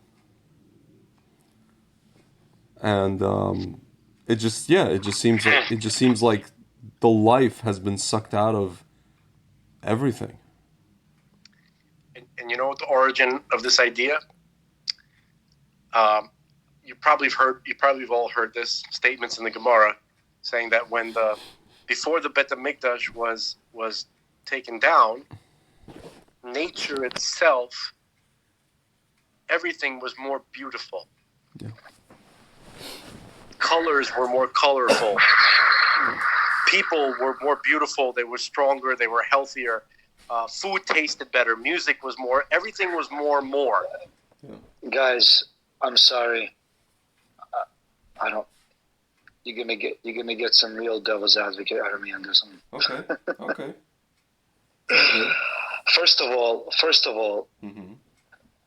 Gimel Tammuz 1994, the Rebbe passing. Mm-hmm. The way I experienced that as someone who never actually met the Rebbe, mm-hmm. and who was very much inspired by people that were, part of the Rebbe's army, so to speak, mm-hmm. or actually part of the Rebbe's army. Mm-hmm. I believe very much that his influence grew significantly after his passing. Influence, yes. So that just as a general, as a general concept of, to make the statement that him physically leaving the world somehow took something away from this world, I just don't agree with that premise, period, full stop, other than the fact that he's physically not here with us. Right? I think we have this is a misunderstanding of what we're talking about. Yes. Maybe. But then to say that somehow that also sucking out the liveliness of movie. I mean, you can make the argument that movies, music, all this stuff is kind of like you're saying watered down, doesn't have any like redemptive features or meaning. They're all like part of a political agenda or all that kind of stuff. Well, these are all effects. We're going to. These are all effects. These are products of a general state of being of the world. You know, they say the same thing about the Beit HaMikdash. The Beit HaMikdash didn't actually go anywhere, right? Yeah. So, and yet there are statements made that the world was different and it mourned that some aspect. I hear that. Yeah, but the Beis HaMikdash still isn't here, and the Rebbe passing has not. I mean, the Beis HaMikdash wasn't there before he passed, and the Beis HaMikdash wasn't there after he passed. I'm using it as a comparison. If anything, exactly. It does. I'm disagreeing with the comparison like very much. Alex, notice how I was giving you like one example. And I love Lubavitch. I love the Rebbe. I'm like, it's a little much. No, so listen. So take away even the whole Rebbe thing, but notice like, I mean, they made a joke out of it actually. Like like somebody posted a meme about the all of the Batman movies. Throughout, if you start from like the '60s with the corny, the Adam West, the show, and then you go all the way to today, and they showed how like each one is getting darker and darker, like physically darker. Actually, like you can't even see anything, and darker to the point where it's just pitch black. It's like you're almost blind. You notice, like it just. Listen, our society is evolving, right? So these whatever they produce in Hollywood and music is a function of. I mean, it seems more like society. Seems more like a devolution than an evolution. Yeah, why is it getting? It's just getting darker and everything. Everything's getting darker and darker. Music getting darker. You have this like. I think Frank was mentioning this when he came back from Israel. I mean, I hear. You know what I'm saying? Like it's just. Al, I also think that. I don't know about you guys, like me personally, ever since I became more observant and more connected to Yiddishkeit, I've slowly stepped away from, some of the cultural things that I was very much involved in then. So it's hard for me to even gauge, the effects of that. Well, maybe there's a reason you stepped away. Okay, so Alex. Well, I was stepping away from things that existed before the Rebbe, Alex, your reaction to this topic disturbs me. Let me explain why. I'm just wary of this whole Rebbe worship thing because it's going on. Here we go. I'm serious. Here's the snag. Listen. Listen. I find it a little. They call me Mr. Lubavitch in my non-Lubavitch too. So tread carefully before you call me a snag. First of all, most of what we do here is shtick. Okay? I'm sticking away. Okay. Second of all, so don't take it personally. What we were discussing, right, is not a shita. We're not posking. It's not a shita. It's got nothing per se to do with, we are making an observation. We're making an observation. What we were saying is that, because me and Greg, we share a lot in terms of the type of music that we like, and also in terms of like the kind of media that we consumed and appreciated. Yeah. Okay, there's a lot in common, and it would seem that we both noticed that we both began to seriously noticing its suckage increasing exponentially from 1994. Can I just point out something to you? What I'm beginning to notice the past 10 years, 5 years, and even more, and this is growing, is Jewish music that is growing exponentially in quality and substance, in effect, in inspiration in the Jewish world that's considered quote unquote Jewish music, right? It's actually almost the opposite of what you're saying. Alex, can I say secular, something? the secular, like the hip hop and all those themes, all those things are like getting more degraded and degraded. Yes, but there's almost like a renaissance. Alex, can I say Jewish music? can I say something you may not like? I think upon hearing, as a person who like DJs used to DJ, and has been into music for a while in different genres, the Jewish music that I hear today, if you ask me, man, I mean, let's set aside the words, because obviously the words are holy and this and that and the other, but in terms of the stylistically speaking, all it is somebody took the corniest of the corniest dance music from today, mainstream, and just put like Torah words to it. That may not be what Alex is talking about. What are you referring to? What are you referring to? I'm talking like real talent. Okay. Real, unbelievable. Are you talking about real instrumental, like guitars? Yes. People? Nah, I'm not talking about. Forget about the electronic stuff in this context. Okay. I'm talking about really talented. Are you talking about like Piamenta and stuff? Producing unbelievably inspirational stuff. And a lot of stuff they're not so mainstream these days. I was gonna say, what's an example of what you're referring to? Oh, Yishai Rebo you're talking about? Yeah, that's great. Yishai Rebo, I mean, I remember someone like Ellie Bear, someone the Rebisouls. Like, I mean, there's so much of these guys coming up now. I mean, yeah.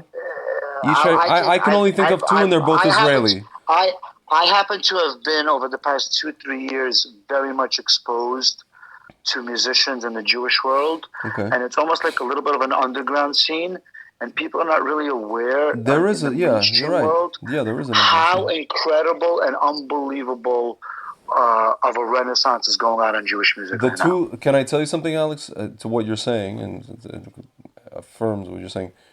At least for me, again, because I like live in Israel, or like, half the time. From what I see, like, for example, Yishai Rebo, right? So I went to a concert of his in Haifa. Most of his concert, people don't realize, it's like the Israeli artists. I don't know about the American ones, but the Israeli artists are appealing more to secular Israelis. And so you have a guy like Yishai Rebo, from guy, he gets up. So it's perfect. No, so listen, so all his songs, first of all, 80% of his audience is secular or Masorti, like traditional. His songs, so you have a guy like that gets up and starts singing about some sort of crazy literally Kabbalistic concepts in his lyrics, and people are sitting there, they maybe know what they're listening to, maybe they don't, but they're enjoying it nevertheless. It was actually quite funny, because the concert I went to, it was like towards the end already, he started singing, like you could tell it was lyrics from one of the liturgies of Yom Kippur. I think like half the people... Sorry? Can we agree he's pretty amazing? He is amazing. No, he is amazing. So yeah, if you're talking about him... So doesn't this kind of disprove the point in some way? It doesn't necessarily... No. It doesn't disprove the point, because again, if you're talking about a very specific niche of people... So he's the tip of the iceberg. That's what I'm saying. No, I know he's the tip of the iceberg. I'm just saying that overall, though, if you're talking about music and entertainment for the world, and it just overall awful. I can't remember last time I wanted to go to a movie. You're talking about it's like social value that they add to the social everything, the quality. Like you notice, like they haven't made, they keep making remakes, and the remakes they make is all CGI. It's just not good. It's action, it's comedy, it's horror. Al, let me give you something to illustrate the point. When I went to Israel, right? And then I came back, I thought that I was losing my mind You remember when I came back. I hated everything that I heard and saw in the movies and in music. Listen, the song that everybody was listening to, I could not escape from, was I Turn to You. Wait a minute. Listen. You listen. Okay? I Turn to You. I could not escape this damn song. It was in your damn car and everybody else's damn car. And I started going slightly crazy. I didn't want to seem like a spoil sport, so I didn't say nothing. Okay? I'm never going to forget. Now, I Turn to You sounds like Bach. In comparison. Listen, I remember very clearly when I came back after being in Israel, plugged into the oven for a year, how I experienced New York. All of it. The trains, the music, the movies, the people. Everything was like a shock to the system. I had the same thing, yeah. So it's like, clearly you just spent a year plugged into Kedusha, you're plugged in to the holy, the holiest land in the world. What do you expect? Nothing is going to seem like... No. You're getting this same. You're getting this wires crossed. It's not going to be the same. Dude, listen to my experience. It's a combination. When I was in Mayanot and in Kfar Chabad... your own personal experience. Would you like to hear this or not? Or would you like to continue just, going down the wrong path? So what I'm saying is like this. It's ironically... People that... Go ahead. Just hang on. When I was in Israel, I learned more about pop music, not Jewish. Okay? Awesome music I came in contact with from all the different guys, right? I heard stuff from like The Who that I never heard. I heard rap groups that were better than Wu-Tang that I couldn't stop listening to. I learned all that stuff at Jerusalem from the guys. So even of the non-Jewish like pop type of music, right, was on a very high level there. Okay. European music at that time was very, very good, by the way. All the dance music coming out of Europe. Wouldn't you say that your sense is a little bit more heightened in Jerusalem? It's just everything is just better. Alex, how do you explain? Can I ask you a question? How do you explain when Frank came back? You're talking about he was repulsed by this and repulsed by that. When Frank came back from that whole Kedusha, you know what was the first thing he was gravitating towards? This, which should not have happened. What did you gravitate towards, Frank? What did you pick up on? Woman. Twilo. I didn't. No. For me, it was freaking Twilo. Well, so I'll tell you something. The truth is both are true at the same time. Both are true at the same time, because on the one hand, it's like you're coming back from an overall experience of learning in Torah and that environment, and now you're getting a little bit of a culture shock coming back to this world, and at the same time, you're coming back into this world, and your Nefesh Shabbat is like, oh yeah, baby, let's go. Let me take that's true, dude. You're right about that. But we were talking both about of those things. That's the answer to that. Let's just go all the way. Alex, can I tell you something? When I started, before I even went to Israel, remember when I was doing Rage, actually when I met you, when I saw you there, and for like I think after 3 or 4 months, and I told this to Frank many times, I was already going to like Cielo and a few other places for a long time. At some point, I think it was like after they made us do Shabbats, Muncie, somewhere else. After that, it didn't matter how good the music was. It didn't matter this and matter that. I remember walking into some of these places, and I wanted to get the hell out of there as soon as possible. I wanted to take a flame. I'm telling you, I was like Shivan Bayo High. I wanted to take a flamethrower to these places and leave. Oh yeah, you became Taliban. Yeah, I became Mama's Taliban. It was crazy. I have a way to resolve. Your soul became sensitive to what's going on over there. It's like, okay, it became less numb. I have a way to resolve all of this with what Alex said and with what we said through Hashkafa that Rabbi Kessin talks about. How do you like that? It could be interesting. Alex, I don't know. Say? He's not sure. I don't think I have a choice. So I'm gonna embrace it with love. That's very wise, Alex. That's very wise. So Rabbi Kessin says this. He says that as we get closer to Mashiach, and he says we're well in Mashiach process, which is amazing that he says that.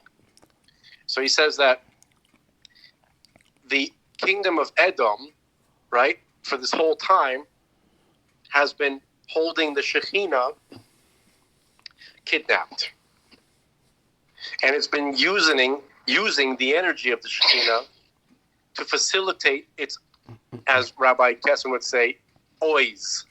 Oz, yeah. Oz means majesty, power, like and Oz, majesty. Like Oz le'moiten. I don't know. Hashem Baruch. I am forever using the word using from now on. Did I say using? I said that? I love it. I said using. What I meant to say was Call using. Webster's. Here's what happened. Call Webster's dictionary right now. I wanted to say siphoning, then I changed it to using, so somehow it came out using. All right.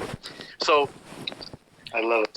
So part of the Shekhinah is the physical majesty of an empire, of a kingdom. So here's the example that Rabbi Kessin would use very often. He said, go to almost any yeshiva, right? On the average level, even like the semi-fancy ones, right? You'll find unfinished, walls. You'll find outlets that never got the cover. There's going to be a door missing or a lamp, whatever. There's always something seriously lacking in every Torah institution, physically speaking, from the Gashmias. Okay? Yeah. And he goes, and then go to the most average run-of-the-mill, like community college. Like Monmouth Community College. Like Vanucci, It's Vanucci absolutely stunning, beyond imagination. The architecture, the opulence of the, it's absolute. It's because they are holding the Shekhinah hostage since the destruction of the Bet HaMikdash, the kingdom of Edom. Yeah. Okay, now Edom is sinking.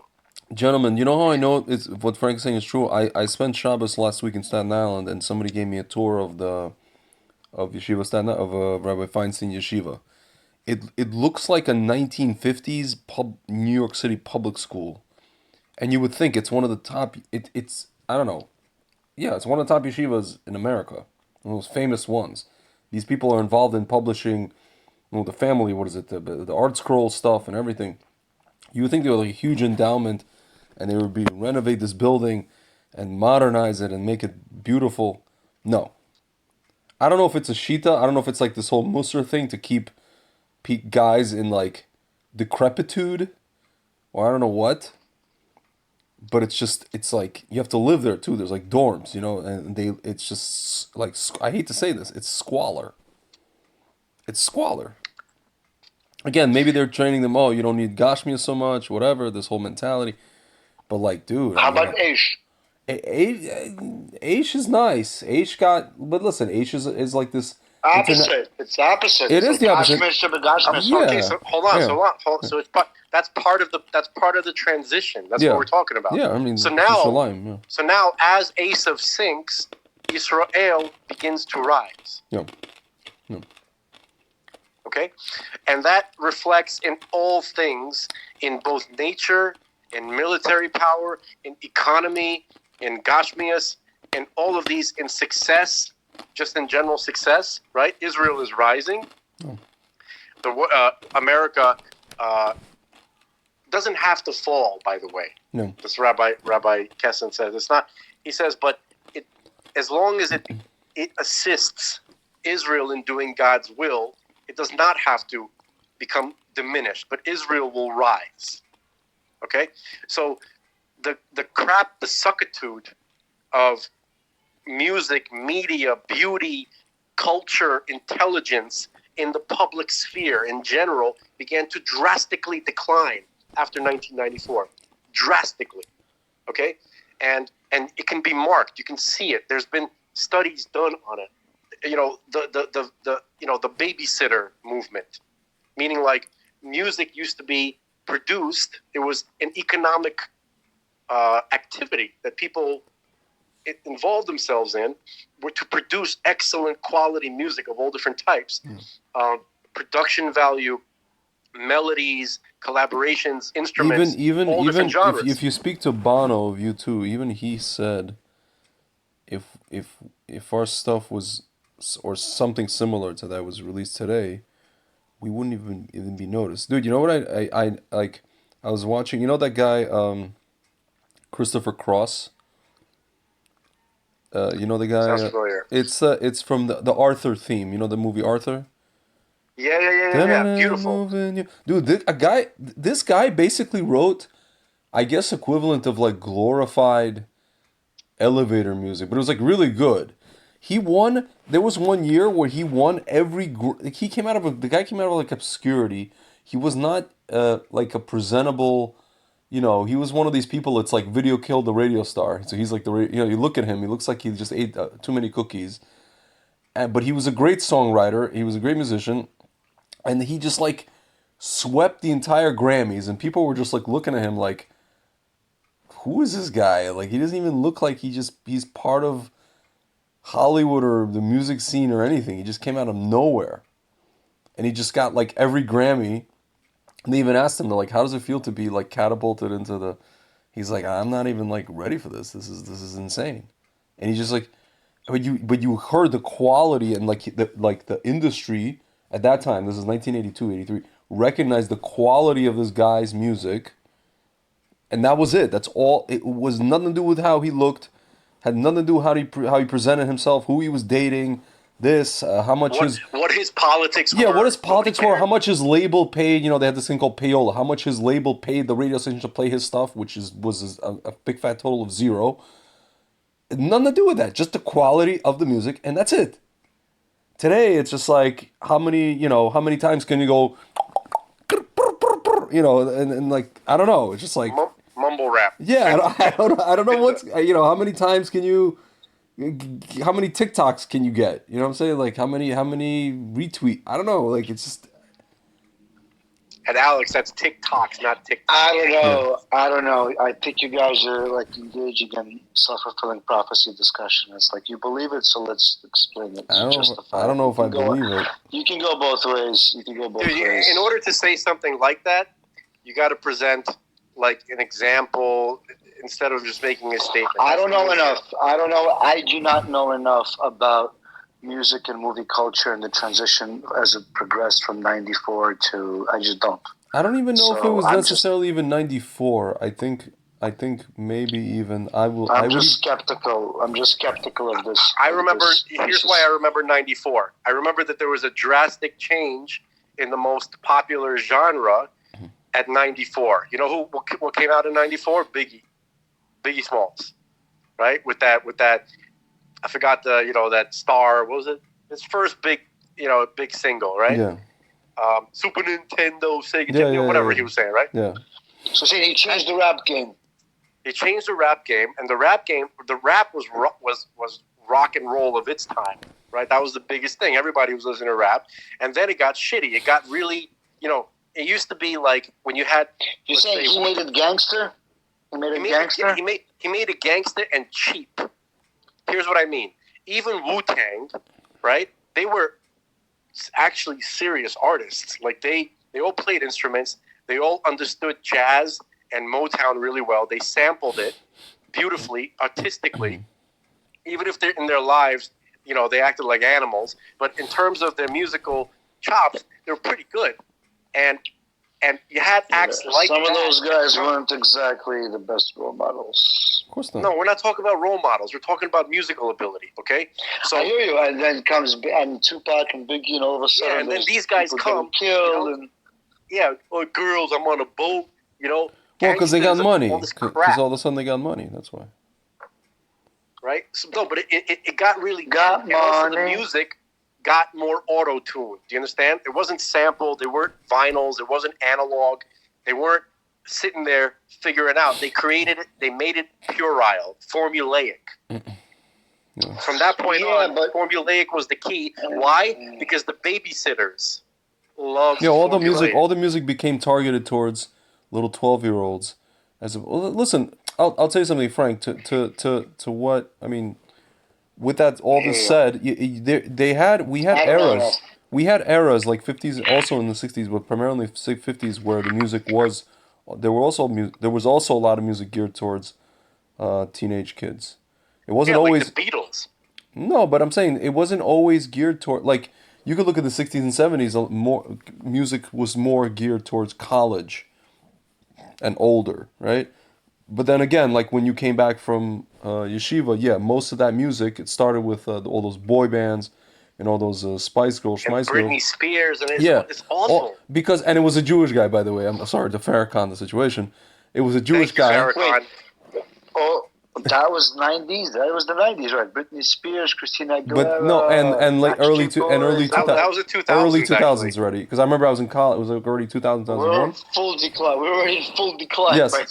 Yeah. No, what's that Perlman guy? I came back. Everybody's like Britney Spears, freaking Spice Girls. I'm like, what is this shit? Basically, that Perlman guy. Some like really decent like rock music, like there's some decent stuff out there at that time. I mean, I don't know. I just remember being captivated. I grew up in the 20s and just really loving the music. 2000s, really? Can't listen to it.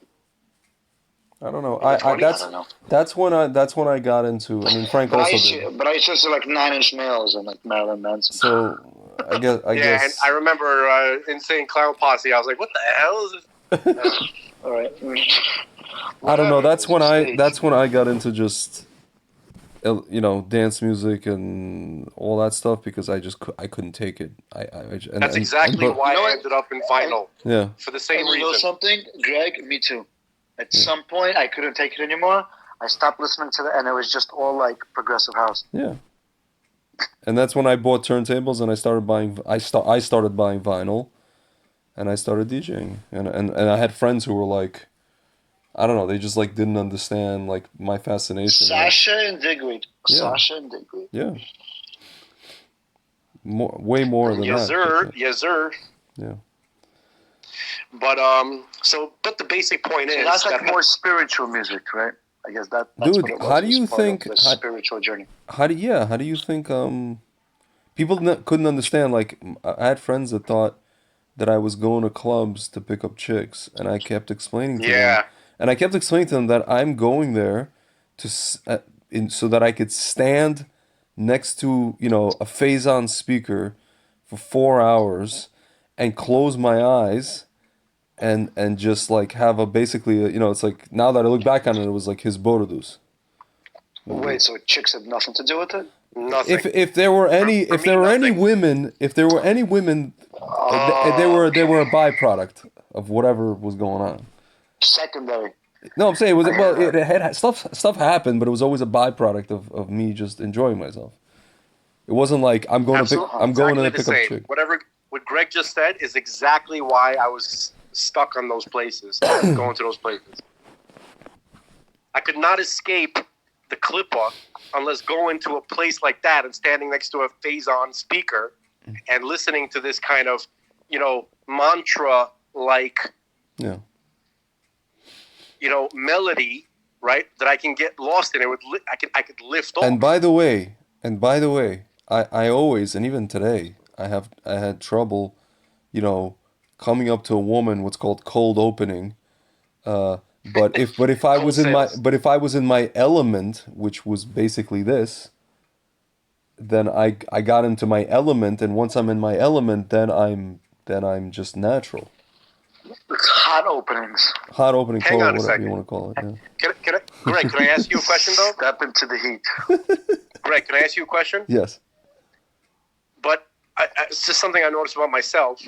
Okay. That when I was in these places and whenever there was an interaction with a woman, with a girl, it was I'm not saying it was completely pure, but it was of a much purer nature than otherwise. Of course. Yeah. I was in a more romantic. Whoa. I don't know. Whoa, dude. Listen. I'm sorry. What I mean specifically, I have a feeling this is shtick, Frank. You're missing the shtick from Alex. It's very irritating shtick. It's not making me laugh. listen. Normally, like I'm not like spared from having the rude mind of the average guy, right? And some of this stuff is really pretty vulgar, right? However, when I was in the club in a certain state of mind that I was looking for, right? The experiences that I would have were not, my mind did not go to these vulgar places. It was more about just enjoying being with the person, hopefully synchronizing that they're also experiencing the state of mind that I am. It was a very spiritual experience. Yes, and sex was completely not even present. I can't say that I was. I mean, I had the first part of what you're talking about, but I think what would happen by me was that like every once in a while, eventually, nature would at least want to take its course. I don't know if it always happened. Sadly, 75% of the time it did not. I mean, I'm not saying that I was Mr. Tzaddik in these states of mind, but I was relatively speaking. Yeah. It was far higher than regular. Yeah. Yeah, for sure. Then better than just going to a bar and standing around like a schmuck. That's. Dude, Al Stives, when I was hanging out with you and the fellas, right? Just like not in the club, just kind of like drinking whatever, just like chilling, like on freaking on the bay. My mind was way worse and much more vulgar in terms of thinking about like. I'm just thinking back to all this. I hear you. I see it. I see it. I get it. Don't bring Alex back to these moments. Because in one of those environments, if you're really appreciating the music and you step into the music, it distracts you to some degree from that other thing. Yeah. You have something to really occupy your mind, occupy your soul to some degree. Well, when you're standing on the bay, what else are you going to do except be vulgar and, pursue your desires. Honestly, but just the experience, this is rare, but it happened. The experience of just hanging out with the right chick in the right state of mind, and those was like it was spiritual. It was, it's like really something else. Well, listen, I think it's fair to say that going to a place like that with the right chick would significantly enhance the experience, both of the woman and of the music. When it happened, it was completely. I noticed something. Maybe you guys could agree or not, but whenever that happens, it's purely a gift. Like you can never cause that to happen. That just has to happen. I've had that a couple of times. Yeah. I've had that a couple of times. You could bring all the elements together and wow, it's like earth, wind, fire, and water all at the same time. Right. So that to me, like soul destruction. On a very relative level, please, like, understand where I'm coming from, right? In my personal experience, to me, that was slightly Shekhinah-like, relatively speaking. Relative moments, these little glimpses. From the point of view of the Sitra Achra, that was very much Shekhinah-like. Oh, the Sitra Achra hated seeing me in that state. Something would always happen. The Sitra Achra would always come and do something gross or something distracting. I find that. I just kind of like your buddy, but yo, get your hands off that woman. Let's go. Yeah, like some idiot, would come and be like, oh man, who's this girl? Like cock blocker, Sitra Achra. No, dude, no, there's no cock blocking. There's no cocks involved here. At that moment. Oh my God. Okay? It's pure Folks mind. at home, we apologize for this. Wait, am I supposed to be censored? No, we don't censor anybody here. Dude, we're Is there a preference? Dude, every time you hear the folks at home. No, status. Every time you hear the folks at home, that's just the shtick that I ripped off of Norm Macdonald. He'd always say that in a show. He goes, tell the folks at home this, or the folks. It's just a shtick. Don't even worry about it. But there are the folks at home listening to this. I mean, not live. No, there are folks at home listening to us. There will be. But saying folks at home is shtick. Yes. I'm not sure how we got to the clubs, but because we're talking about real. It was the Rebbe. The Rebbe took us to It the was. clubs. No, he didn't take us to the You'd clubs. be What he surprised. did, You'd be surprised. He took us out of the clubs. What he did was No, he did take us to the clubs because after 1994, the rap started to suck, so now we started going to the clubs. It's all your fault, Rebbe. If you want to put it that way, fine. But it's definitely, it feels like you're building a straw man. It could be the fact, because in 1994 I was 12, so it took me a little while before I was able to go to the club. You know what else I realized? You were also Russian. So what? I mean, what does that have to do with I anything? consider myself American with Russian language skills. That's the truth. Dude, I'm saying, like, culturally speaking, you were still like semi I'm not like Russian. I'm not Russian, my friend. I dude, am he's not. Brooklyn. Yeah. I am the Brooklyn version of Russian. I'm not Russian. Yeah. Greg is Russian Very too, but he's different breed. anomalous. It's a very I'm different That's breed. because It's a very different breed. in my case I moved out of Brooklyn in '92. Even though I hung out in Brooklyn a lot, even after that. Yeah, but you went to Jersey, man. It's like not that. It's like, I know. It's like I know. It's like the higher. It's like your parents made money quicker than the rest of our parents. You know what's what I funny? mean? Can I tell you something? It actually had nothing to do with money. People thought that it did. It had nothing to do with money. It actually, the first 3 years that we were in Jersey, we had the same amount of money as we had in Brooklyn. My parents just wanted me to get me out of Brooklyn because of the schools. Because what happened was I'll tell you the story. I didn't get into, I don't know why I didn't, but I didn't get into, I was supposed to go to Mark Twain. I didn't get into Mark Twain. And so basically, like, where I lived, Avenue Z and, like, flipping Shore Parkway, I was zoned for, like, junior high school 303 in Lincoln. So my parents didn't want to wait for me to, like, let's say, graduate at this stupid 303 so that I could take the test for, let's say, actually Stuyvesant. I probably would have gone in there, or, like, Murrow. They didn't want to wait for that whole process. They were like, the hell with this, we're out of here. So that's when we moved to Fairlawn, to Jersey. But even after Jersey, I would come back every weekend until basically while I didn't have my license, I would get on a train or on a bus, and then on a subway to visit my friend in Avenue H in Coney Island. I mean, the only difference between the New Jersey Russians and the Brooklyn Russians is that the New Jersey ones tended to be more drug addicts. That's you know what's funny? I wasn't into any of that. Not At you least, per se. Yeah. Just I'm just saying. I didn't even. There's less to do in Jersey. That's all. Well, here's the thing. There was Stop taking everything seriously. No, there's the two different Jersey groups. There were the people who went to Fairlawn, which actually there weren't that many when we moved. There's a ton now. And then there were the people who moved to down south, Marlboro, Manalapan. So those were the drug people. Marlboro, Manalapan people. Right. And the Staten Island people. Those were like the. I'm telling you, I'm only telling you because I used to go down there. Dude, it's funny. I had to go to Jersey to really start experiencing what it means to be around people doing hard drugs. Like in Brooklyn, I didn't see that. Yeah, well, yeah, like you said, there was nothing really to do, but yeah, and then these kids moved in. This is already after I graduated high school in '98. So then a lot of these Brooklyn people moved to Fairlawn, and then Fairlawn itself became also like that. But that was already. I mean, I was already in the city. I was already had my license, doing my thing. But yeah, man, I don't know. I'm like half and half, I guess you could say, Brooklyn, Jersey. I don't know, but not even either of those two. It was like a freak of nature. Perfectly balanced. I guess, like a wine. Yeah.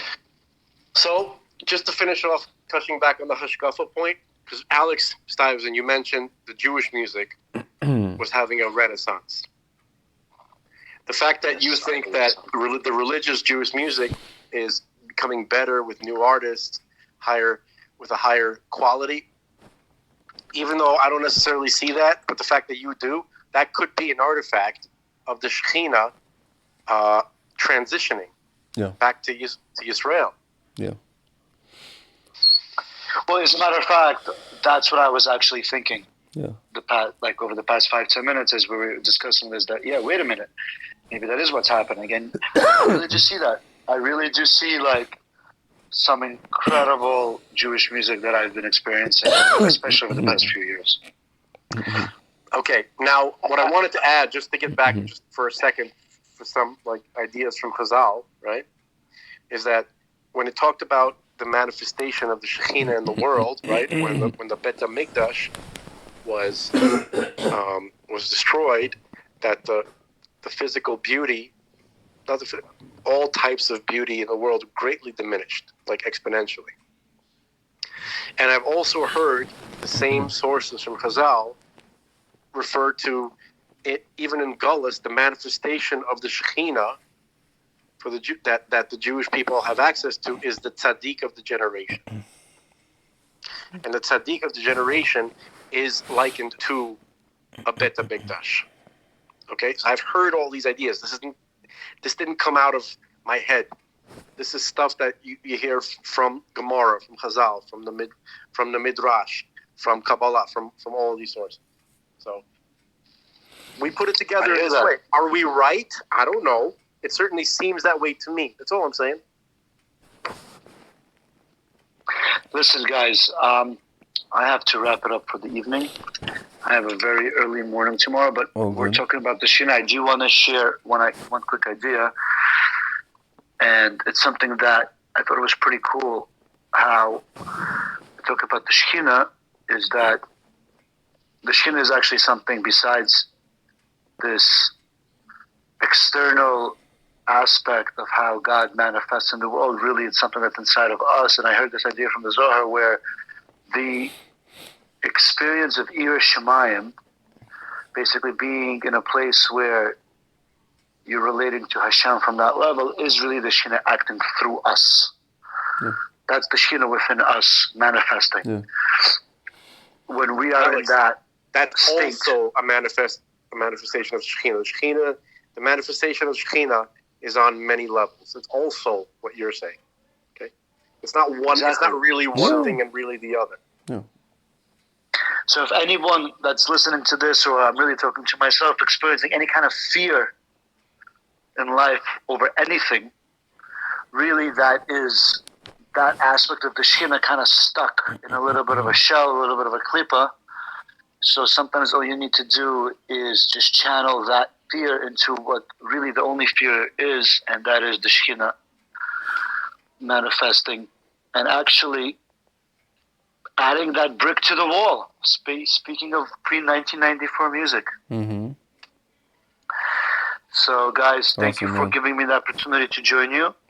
And I would welcome an opportunity to do so again. Mine is the performance anxiety. You're actually pretty good. Wishing you, thank you, Greg. You guys are not so bad yourself. Wishing you a good night, a chodesh tov, a good vach, and Alex, our people will call your people. We'll do lunch. I'll put you on the calendar. You know what? I'll tell him to bump you up to priority. This is critical stuff. Oh, guys, I'm very grateful. Thank you so much. You too, man. Have a good night. Take care. Good night. Later. You still there, sir? I am still here. I'm ready to rock. It was good. It's good to get pushback. Well, it's good to get depends pushback. What kind. No. I have preferences for certain types of pushback. Sometimes it seems like pushback for the sake of pushback. Or no, it wasn't for the sake of. I think it was good because listen. There are people in this Jewish world who don't even, who would like laugh at you with us. They mostly do. Yeah, I know. So the fact that this guy came on and didn't laugh at me the whole time. Yeah, only half the time. But then, or laughed at you first and then stopped laughing after you heard what he heard. You know, about the whole nuclear thing. That only lasted for a few moments. I know. And then he snapped out of it. Listen. At the end of the day, people are no. But listen, you have to like people are listening to things through their own filter of what's going on in their life. Because a lot of people aren't able to absorb certain things, because like you said, he has a lot of anxiety about, I don't know, gas prices, this, that.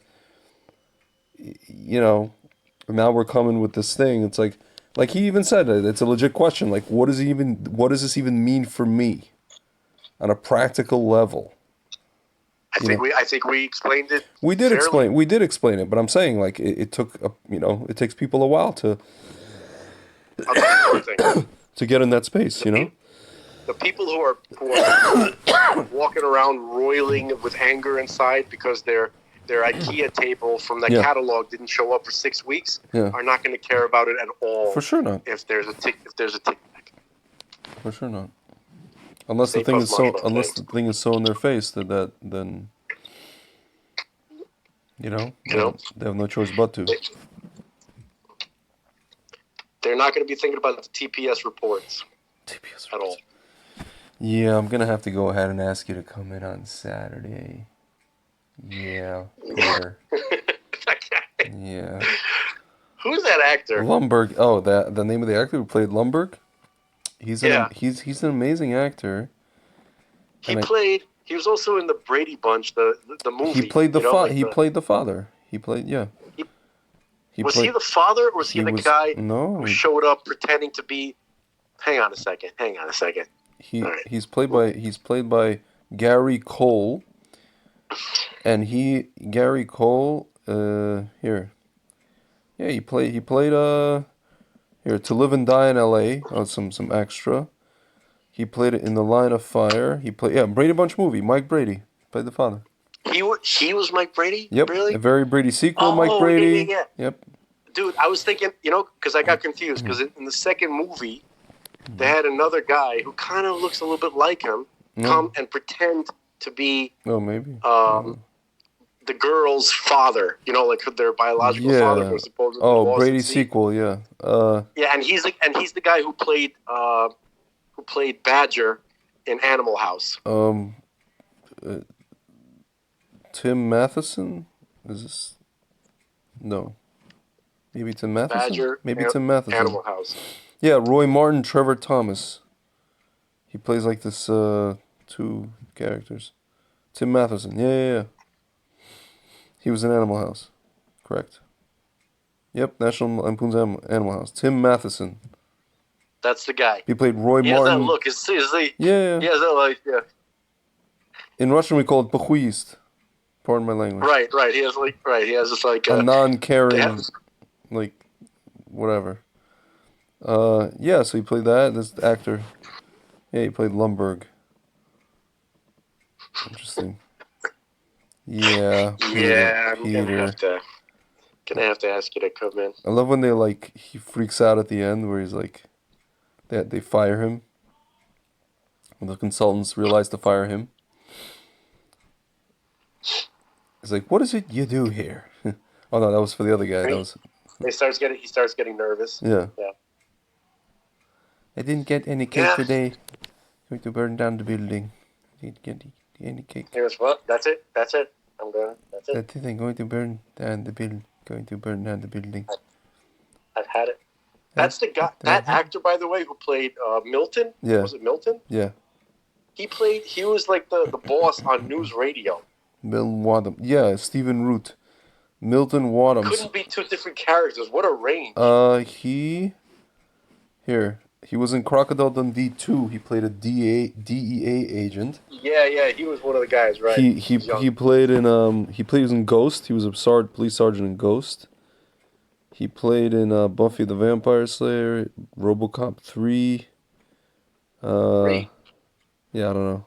Yeah, crazy. He played in Bicentennial Man. That's the movie I wanted to mention with Robin Williams, where he's the robot. Yeah. Oh Brother, Where Art Thou? This actor's been all over the place. He played Ice Age. He played one of the voices. Finding Nemo. He played another voice. Dodgeball. No, it's just funny. It's like in News Radio, he played like this ultra aggressive alpha, and then Milton. How does he? It's amazing. He's a great actor. No, he played in Dodgeball. Gordon Pibb. Yeah, I remember him from Dodgeball. Yeah. Wake Up, Ron Burgundy, the Lost Movie. I don't know, never seen that. If you can dodge a wrench, you can dodge a ball. Dodgeball. Rip Torn. He played in remember that movie Just Friends with Ryan Reynolds and Amy Smart, where he's like this Jersey guy. He was fat and then he became like good looking and. I had never seen that, but You got to Amy see the Smart movie. was an interesting girl. She was great. She was a great individual. She's older than us. She's 46 years old. She had an interesting like character. I remember what was it? It Girl was next door kind of girl. Rat Race. No, not Rat Race. Oh. It was what's that movie? Oh, Road Trip. Yes. She was in Road Trip? Remember she called in a bomb threat? Oh, yeah. Yes. He's like, that's crazy. She had this crazy look on her face. I was like, that was interesting. Yeah. No, she was like this, typical like suburban girl next door chick, whatever. She kind of looks like a Russian chick I knew. A little bit. She played in Varsity Blues. Oh yeah, that's right. Varsity Blues. I never saw. That's the one with Dawson, right? Yeah. He played like the football player guy. That movie got a lot of people saw it. All these movies came out when I like graduated high school. Like first year of college, all these high school movies came out. That whole Varsity Blues thing, that whole American part of the Pie, Britney Spears crap. Yeah, American Pie, Britney Spears, all this nonsense. The Buffy crap, all that crap. Buffy, all this garbage. Yeah. This babysitter stuff that they love. Remember the Titans? Remember that movie? I don't remember. I don't remember the movie or the Titans. Whatever. That was in 2000. But it was a movie about in the 60s when these guys were playing. To switch gears, if I may, or can I offer to switch gears and you'll tell me if you agree? Yeah. I was looking for this essay that Baal Tshuva wrote. Mm-hmm. Which is a very interesting essay. It's almost like a midrash that he constructed, which basically summarizes somewhat cryptically the whole situation of Adam and the Nahash and the pre-universe that Adam was born into and what he came to do and that whole dynamic. I know it's a little bit late, but I think it's awesome. All right. And I don't know. Can I read it? Yeah, please. Okay. This is let's see now. 1 second. It's called Native Earthers versus Space Brothers. All right. So check this out. This is like Native Earthers versus Space Brothers, the other side of the story. This is part of a section of a book that he came out with called The Disclosure Essays. Okay. So he says, the war started long ago. Invaders came from outer space. Their intentions, so they claim, were to repair a broken world, to fix a fallen race, to raise the vibrations of souls that have fallen out of sync with the higher universe. The invaders came, they say, to serve man. Right? So who would not want their help? Who would not want to reach out and join with the Space Brothers in their noble efforts? Who wouldn't want to get right with the universe? The Space Brothers came to help us. Why shouldn't we trust them? Why shouldn't we surrender to them and to do what they tell us to do? The Space Brothers, after all, are not really invaders. They came, so they say, to serve man. Long ago, the Space Brothers came. They came here to Earth, this Earth, our Earth. Earth had been devastated by natural disasters. The great civilization that had lasted here for millennia was now shattered and destroyed. The death toll was catastrophic. The destruction was almost complete. Yet, there remained a remnant, a band of consolidated survivors. The surviving few saw in advance the disasters to come. They prepared. They saved the best of their civilization. They saved the best of their arts and sciences. This band of devoted men and women, they were determined to rebuild all that which had been lost. After all, this was their Earth. their beloved Earth. Who more than them had the determination and the right to rebuild and to restore all that which had been lost? But the Space Brothers didn't see it this way. The Space Brothers were from a higher dimensional plane, or so they claimed. The Space Brothers saw the devastation and proclaimed that the disaster, although natural, was caused because of misalignment of natural forces. The Space Brothers, of course, knew about such things. They were, after all, from a higher dimensional plane. The Space Brothers came from their higher dimension and proclaimed to the survivors of Earth that their intervention was necessary. Without the intervention of the Space Brothers to properly realign higher dimensional energies, there would continue to be natural disaster after natural disaster until eventually the entire planet would be consumed. No one would then survive.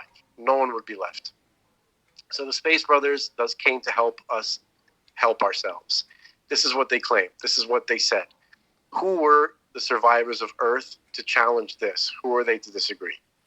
So the Space Brothers came and set up shop. They came to fix the broken and to repair the devastation. They approached the valiant native Earthers and invited them to join in. So together they could embrace the future. But the Space Brothers brought with them, aside from tools for rebuilding, a new code of ethics and morals. The Space Brothers came to tell the native Earthers what was wrong with their ancient society and what was needed to repair its energetic weaknesses. Needless to say, the native Earthers did and also did not appreciate what the Space Brothers had to say.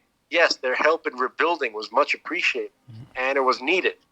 But all this talk about realigning energy patterns to properly correlate with the higher dimensions, it sounded all right and good. But what the Space Brothers were asking meant a total change from what was before. Unrecognizable. The Space Brothers wanted to completely invert Earther society and recreate it in their own image. What could the Earthers do?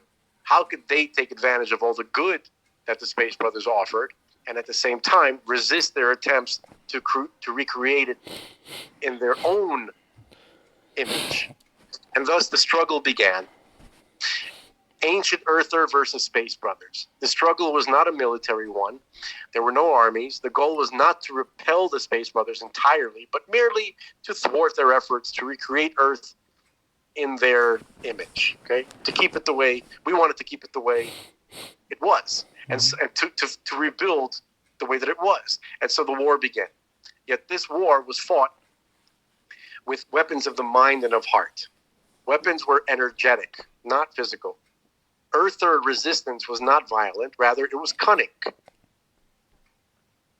The Earthers wanted the Space Brothers to stay, but to stay in accordance to the rules that they, the Earthers, were going to lay out. After all, this is Earth. Unable to resist the wave of the future, the native Earthers surrendered to the Space Brothers and joined in their endeavors. But this was only a pretense. They had to get closer to the Space Brothers to understand them and to learn their weaknesses. If there was a weakness to exploit, they would discover it over time and use it. After all, they did not actually want to harm the Space Brothers. They didn't want even for them to leave. All the native Earthers wanted was to rebuild their lost world as it was, not in some new image. So the native Earthers were shrewd. Rather than outright oppose the Space Brothers, they chose instead to challenge their higher dimensional energetic alignments. Greg, how are you doing? We're okay so far? Yeah, fantastic. We're almost done. After all, this was their Earth, right? And the native Earthers also knew about their kind of energetic alignments. It was different. These so-called higher dimensional alignments from the Space Brothers, these were things that the native Earthers did not know. And they were not certain if they were real. But one thing was certain. These higher dimensional alignments would be the end of the ways of old Earth. And this is something that the native Earthers would fight. Interesting. And so a representative of the native Earthers was chosen to represent them to the Space Brothers. The representative would work with the Space Brothers, and together they would rebuild broken Earth. The representative was very wise and very shrewd. His mission, mind you, was not to harm the Space Brothers, but rather simply to compromise their mission, to make it palatable to the native Earthers. And so the representative set out about his tasks. In the end, he did succeed. The Space Brothers were indeed compromised. The Space Brothers lost their connection with the native higher energetic dimension.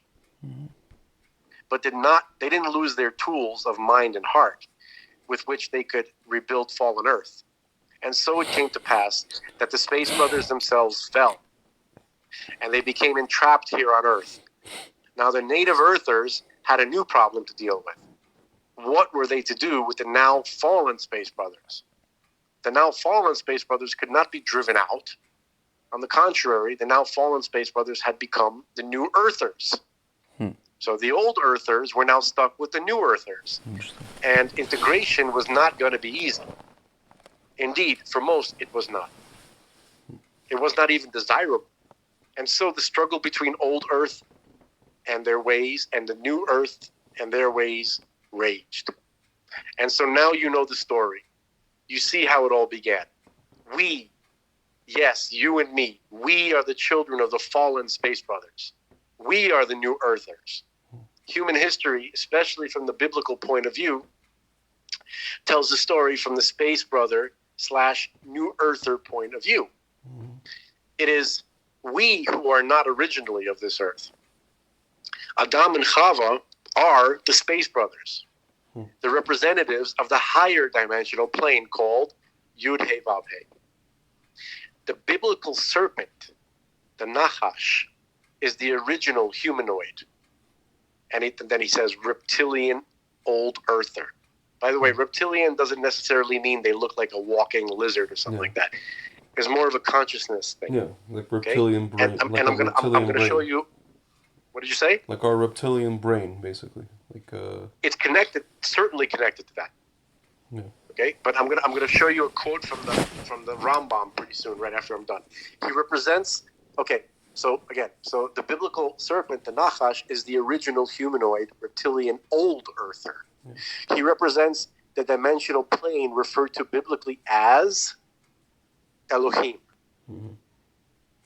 Since the beginning, the biblical message has been to unite Elohim with Yud He Vav He, which is the higher dimensional planes. And Elohim is nature. So to unite nature with the higher dimensional planes. So when we say Shema Yisrael, Hashem Elokeinu Hashem Echad, we're saying that Yud He Vav He is our Elohim. So we're doing this unification.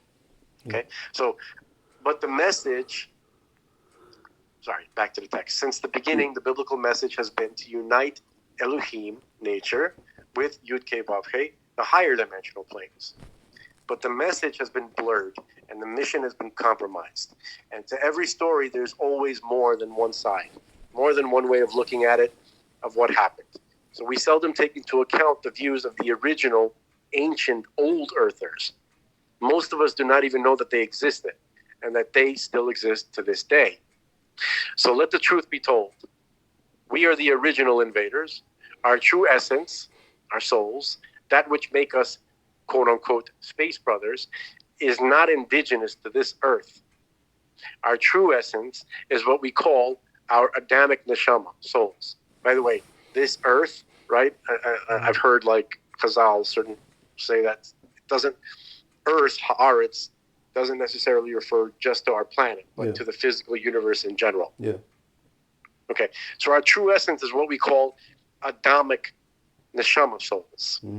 Native, and that's very important for the Rambam. Yeah. Listen, so native earthers also had or have souls, but their energetic vibrations emanate from one place, which is called Elohim / nature. Yeah. Whereas our energetic vibrations emanate from a higher dimensional plane, Yud He Vav He, Atzilut, from which we have now been cut off. Yeah. Our Adamic mission here on earth was to rise up and repair a fallen world. Tikkun of the fallen kings, repair of Olam HaTov. We have only partially been successful. Then again, the old earthers, they've also been partially successful. They were never able to repair old earth in the image of what it once was, which we call the pre-Adamic civilization. And we have never been able to rebuild Earth in alignment with the higher dimensional planes, which is the future messianic era. Yeah. So the struggle between us, the new, and them, the old, continues to this day. We still want to move forward. They still want to move backwards. And so human civilizations and societies rise and fall, moving forwards and back. Yeah. We were given help, Sinai. Reconnection with our higher dimensional plane was established, which is the Torah. Yeah. We were told what to do and how to do it. Now, all that's left to do is to listen to what we've been told and to do it. Yeah. But not too many are listening. And because we never succeeded in addressing the old energetic imbalances, they are still here with us. Just as in the past, natural disasters arose because of the energetic misalignments of the native earthers, so too is it with us today. Nasty business having to deal with energetic misalignments, but somebody's got to do it. Yeah. That is the reason, after all, why we came to Earth in the first place. And so now you know the rest of the story. Interesting essay. Amazing.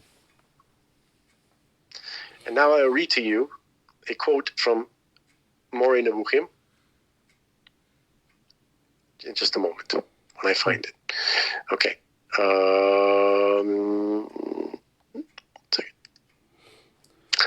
I have found it. I think the discussion about moves and music was difficult because, yeah, we're not talking to a person who was up on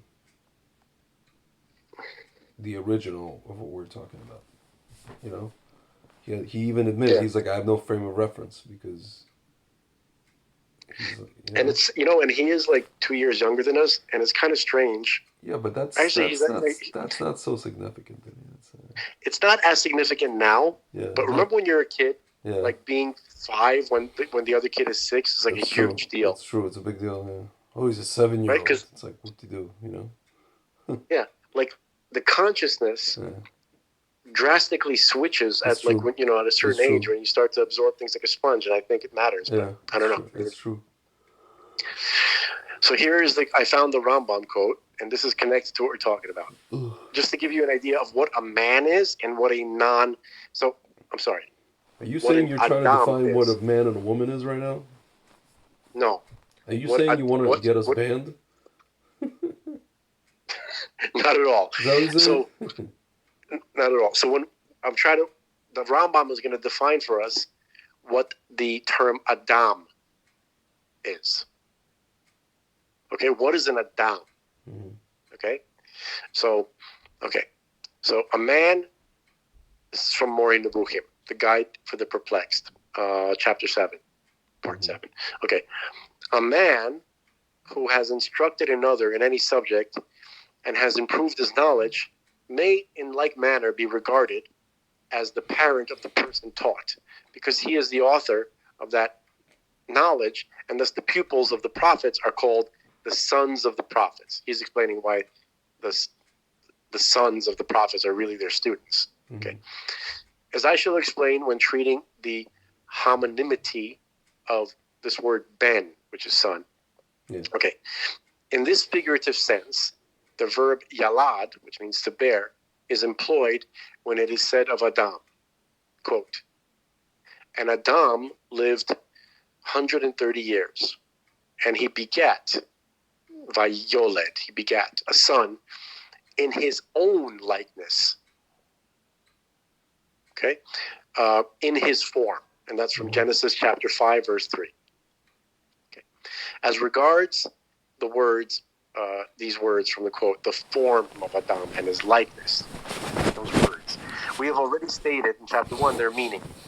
Those sons of Adam who were born before that time, listen to this very carefully, were not human in the true sense of the word. They had not the form of man. Now, with reference to Seth, and he's not talking about Cain and Hevel. He's talking about all the children that they produced. He's going to say it. Hold on. So, with reference to Seth, to Shet, who had been instructed and had been enlightened and brought to human perfection, it could be rightly said that he, Adam, begat a son in his likeness and in his form. It is acknowledged that a man who does not possess this form, right, the nature of which that has been explained, is not human, but a mere animal in human shape and form. Yet such a creature has the power of causing harm and injury, a power which does not belong to other creatures. For those gifts of intelligence and judgment with which he had been endowed for the purpose of acquiring perfection, but which he has failed to apply to their proper aim, are used by him for wicked and mischievous ends. He begets evil things, as though he merely resembled man, or he was simulating man's outward appearance. Such was the condition of those sons of Adam who preceded Seth. In the reference to this subject, the Midrash says, during the 130 years when Adam was under rebuke, he begat spirits, which translated as demons. When, however, he was again restored to divine favor, he begat in his likeness, in his form, meaning he came back to live with Chava after 130 years. So he began a human son, Seth. So this is the sense of the passage. Adam lived 130 years, and he begat in his likeness, in his form. That's Genesis chapter 5, verse 3. So in connection to what we just read from that essay, right? Yeah. The man, as when we say man, we mean Adam. Okay? And if you notice, he was explaining that the Nachash were these old earthers, right? The people, the humanoids from before. Yeah. What's interesting is that, what does it say about the Nachash in the Torah? It says he was the most wisest and cunning and the most beautiful of all the animals. Yeah.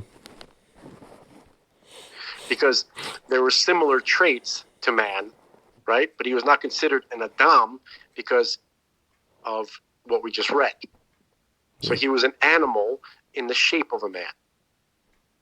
Yeah. The Nachash.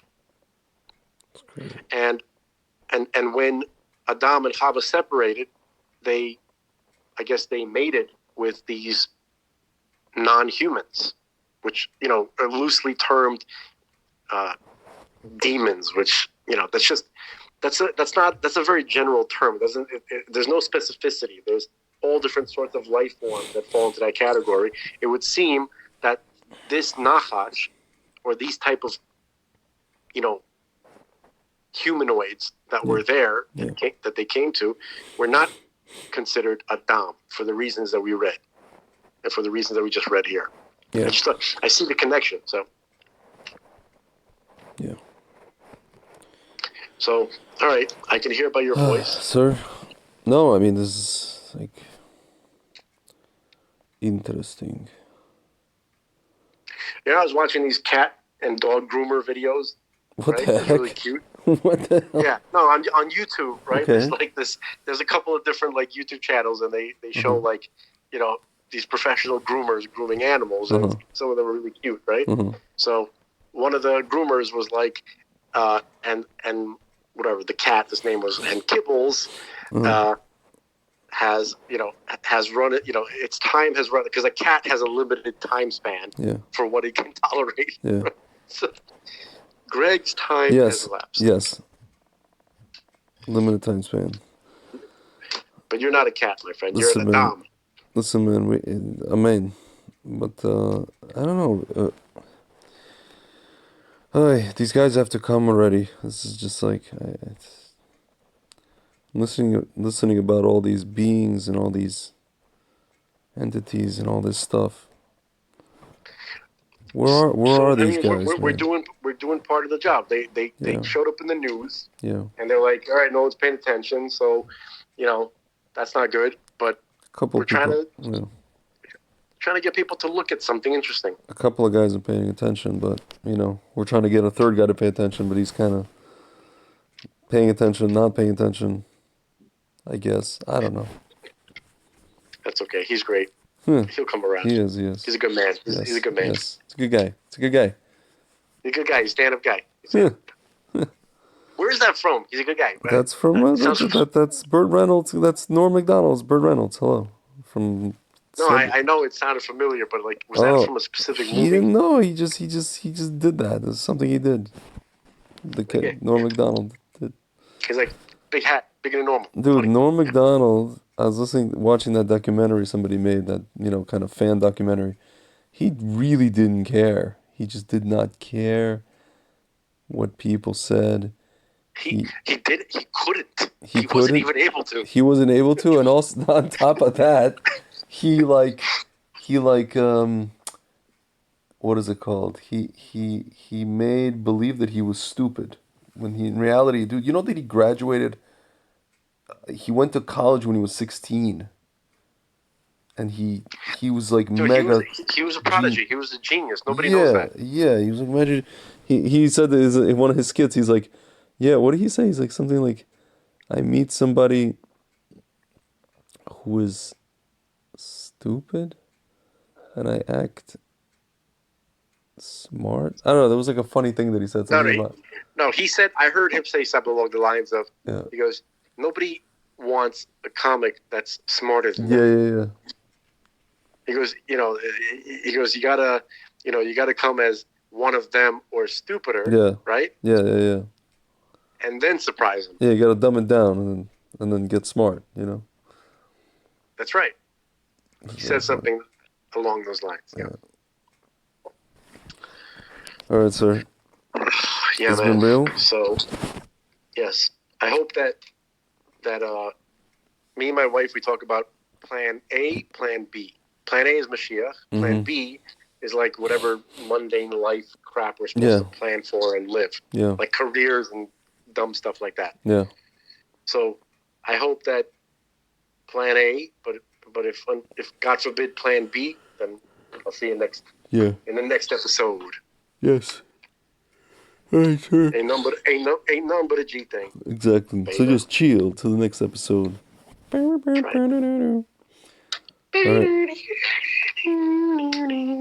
right, man. All right. Lava Tov. Take care. All right, man. Later.